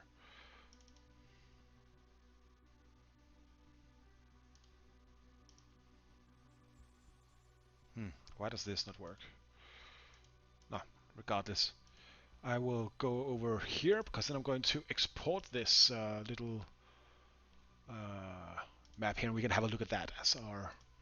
That's what I'm going to go ahead with a HD export. It's going to take a few minutes. Oh, yeah, just a bit. Alright, in the meantime we can have a little chat though, so that's fine. Alright. Beautiful. Alright, and now it's just you and I. Your face is much bigger than mine though, so I'm sorry about that. How rude. No. How rude. Inkarnate is giving me a tip that if wearing a fedora actually increases my map making skills. How would you say to that claim? I would say nothing should. I think there's no upside to wearing a fedora ever, personally. You don't think? All right. Well, that's a soy boy thing to say. Would you say that? The whole soy boy thing is a big meme with my friends. It is. Oh, all right. I just the whole soy boy kind of subculture is just a running joke to us. It is quite interesting and quite funny sometimes. Well, especially because the guy who actually started spreading the rumors about soy protein feminizing the West, right? He is like he didn't even cite their own the sources he used correctly. It was so. I know. Yeah. Yes. Let's not get political and talk about the spread of information in modern society. That's. Oh boy. Not after last week. Not after last week. Oh no. I'm following the American election with interest, of course. But that has been very interesting. So now we have a few minutes to kill before we can see the fruit of our labor here. I think it's pretty interesting. I'm very looking forward to see if you're doing a map or doing a new map of your of Underhome to see what kind of things you have going with that, and also to figure out to do weird things in this world here. I think our plan with this is when we have made enough of this, we'll put on some notes and make kind of a binder of it, and then just give it out for to people on our Patreon or for free, or I don't know if whatever we're going to do, but with maps and all. So you'll have one hell already. So yeah. Yes. So if you're ever thinking, I want to make a campaign in a fascist bird country, then go ahead. We've got you covered, fam. You want a Bullywug campaign where you're raiding of the Petty Kingdom of Myanmar? You go for it. You go for it, yeah. Yeah, or a campaign where you're getting where you have to defend yourself against the Bullywugs. Is asking if we have a Discord. Yes, we do have a Discord. I'm going to post it in chat right away here. If I can find it. If I can even. It's the Epic Boon one? Yeah, the Epic Boon one. I should be able to. So go ahead if you want to go in there. There's nothing in it right now. We also have a subreddit. Go ahead and put it in there. I will share the maps and these things as we as we continue to make them. And at some point, I will take some notes as well for this because right now all of this is in my head, and we know that is the best kind of preparation. And Oh yeah, I had to go through all my notes yesterday because I've got three identical notepads, and I keep picking up just whatever one I have available whenever I have a D&D session, either DMing or playing, which means that I have three different campaigns, all split between three different notebooks, but never in the right order. So I had to kind of go through everything and just kind of break them apart. It was an absolute nightmare the other day. But yeah. but that is a part of the fucking job, isn't it? I would Oh, say so I would say you can uh, it like preparing is really a style, right? Because you have um, because you people do different things, and I usually just prepare as much as I need to make it easy for myself to yeah, improvise a lot, right? And then you have people like who's posting here who says that he uses World Anvil, right? Um, and session reports and the building notepads. And I think I've used a lot of World Anvil as well for world building stuff. Also because it has some good prompts. So especially if you guys are going to a big city, I like to use World Anvil to make me think about things like, oh yeah, public transport. That was the thing I had in mind. And then yeah. No, I'm the same. I think I prepare to an extent. I have an idea where we're going, but I know full well that it's one of those things. Like your plan never survives direct contact with the enemy. So just yeah, as long as you have enough backup, I think more planning needs to go into the world than what you're doing in the session. In my opinion, if you know what's going on in the city, the town, the province that you're in, yeah. you can bullshit your way out of anything. In my opinion, Yeah, but yeah. also, like, and I think you should probably have a good idea of where your characters are and their backgrounds, right? Oh yeah, of course, yeah. Be- because the interesting part is not necessarily, oh yes, the big bad eel guy has a very interesting plan and he's going to take over the world and this and that way. Yeah, that's cool. What's really cool is, oh yeah, my mom gets Yeah, caught up in that and now I have to react on that and it becomes an emotional process, right? yeah, yeah, Um, exactly. oh, I didn't You've know. got a family member doing that No, because sorry. Go ahead, Alex. no, sorry, I didn't go. I was just found it comment. Offhanded comment. All right, that couldn't be snide coming from you, could it? Oh no, it wasn't snide. I was just saying, if you can kill a family member or someone, one of the characters, then even better. That was all I was saying. Precisely. You should just have a good reason for it, right? No one likes getting their Oh yeah, moms don't get killed for no good murdering. reason. No. Yeah, it was the Carnate. It was the Inkarnate. Is saying that World Anvil has some new things for camping management. We're not sponsored by neither World Anvil or Incarnate, by the way. So you guys can hit us up, and we'll take your money for sure. Other platforms are available. Other But yeah, platforms are available. I haven't tried that, but that sounds pretty interesting. I should probably have a look at that. I should probably stream some session planning at some point. But most of my session planning is basically talking with you guys about how is your character feeling about this. I think actually we have something to discuss at some point with Oust. oh, yeah, probably at some point. I think we're safe for the minute. I don't Yeah, think anything is going to come into play for a long time. But I think, needless to say, I think Oust, yeah, as I said earlier, Oust is very interested in the prospect of disenfranchised Chthonians in Rafajar. disenfranchised Chthonians. Yeah. Yeah, So this legion that was supposedly abandoned there is like, this sounds like maybe people that I might be not bend to my will, but just point in the right direction, see where they go. precisely, and the Chthonian Imperium, besides being something I stole from a LARP group I was part of when I was much Oh, younger, actually.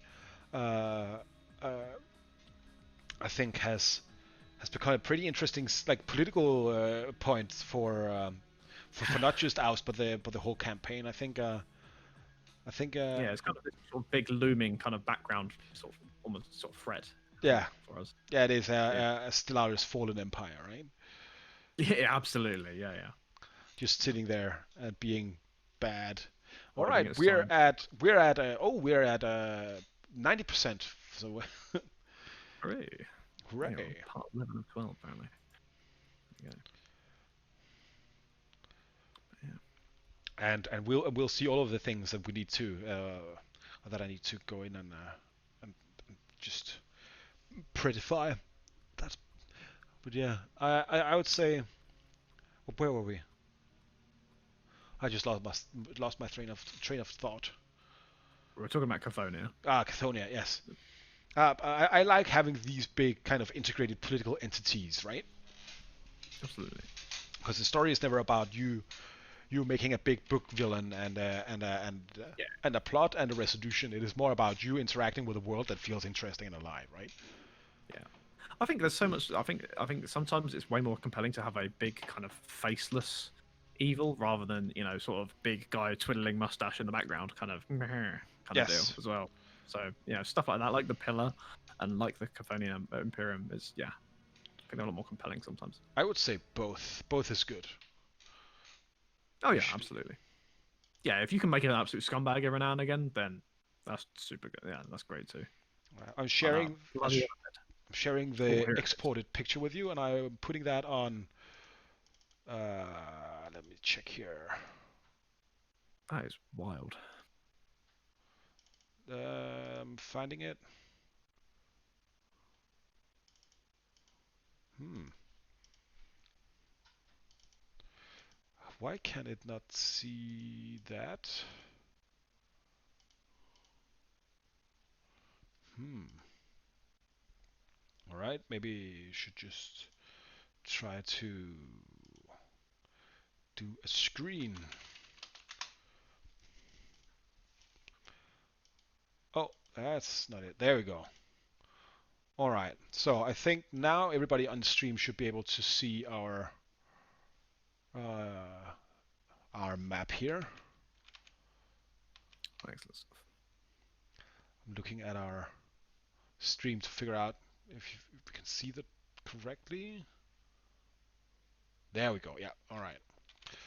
So here we have our thing, and as you see, it is a much better resolution than before, right?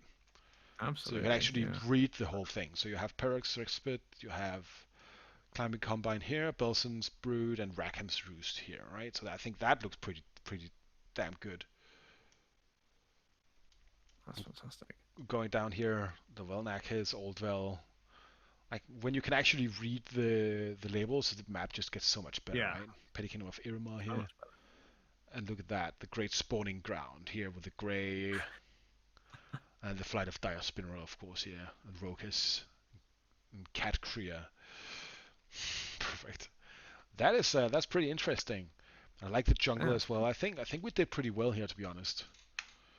It Yeah. it, it That's re- that's a lot of stuff in a small area as well. yeah, There's a lot going on in there. That's great. definitely, right? And then if we're going to, yeah, and you see that much larger places with a lot less in it.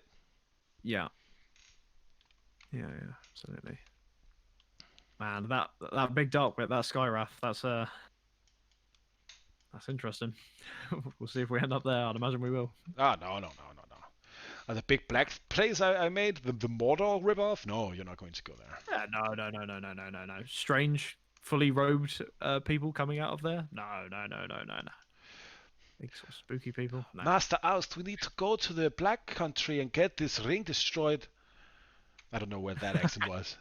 I have actually Huh? no clue about that. Let's see.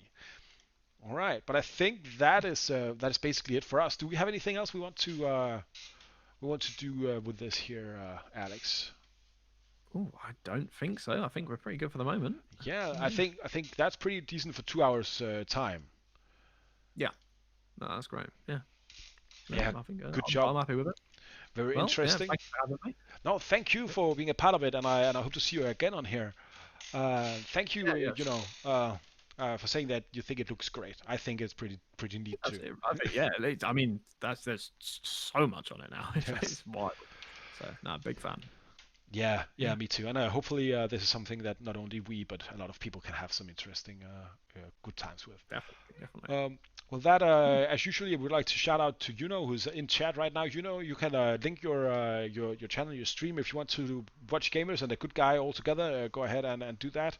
As always, we're very happy to have you here, and all of the rest of you who have watched and talk to us. Inflatable Cat, if you're still in chat, thank you for your for being here.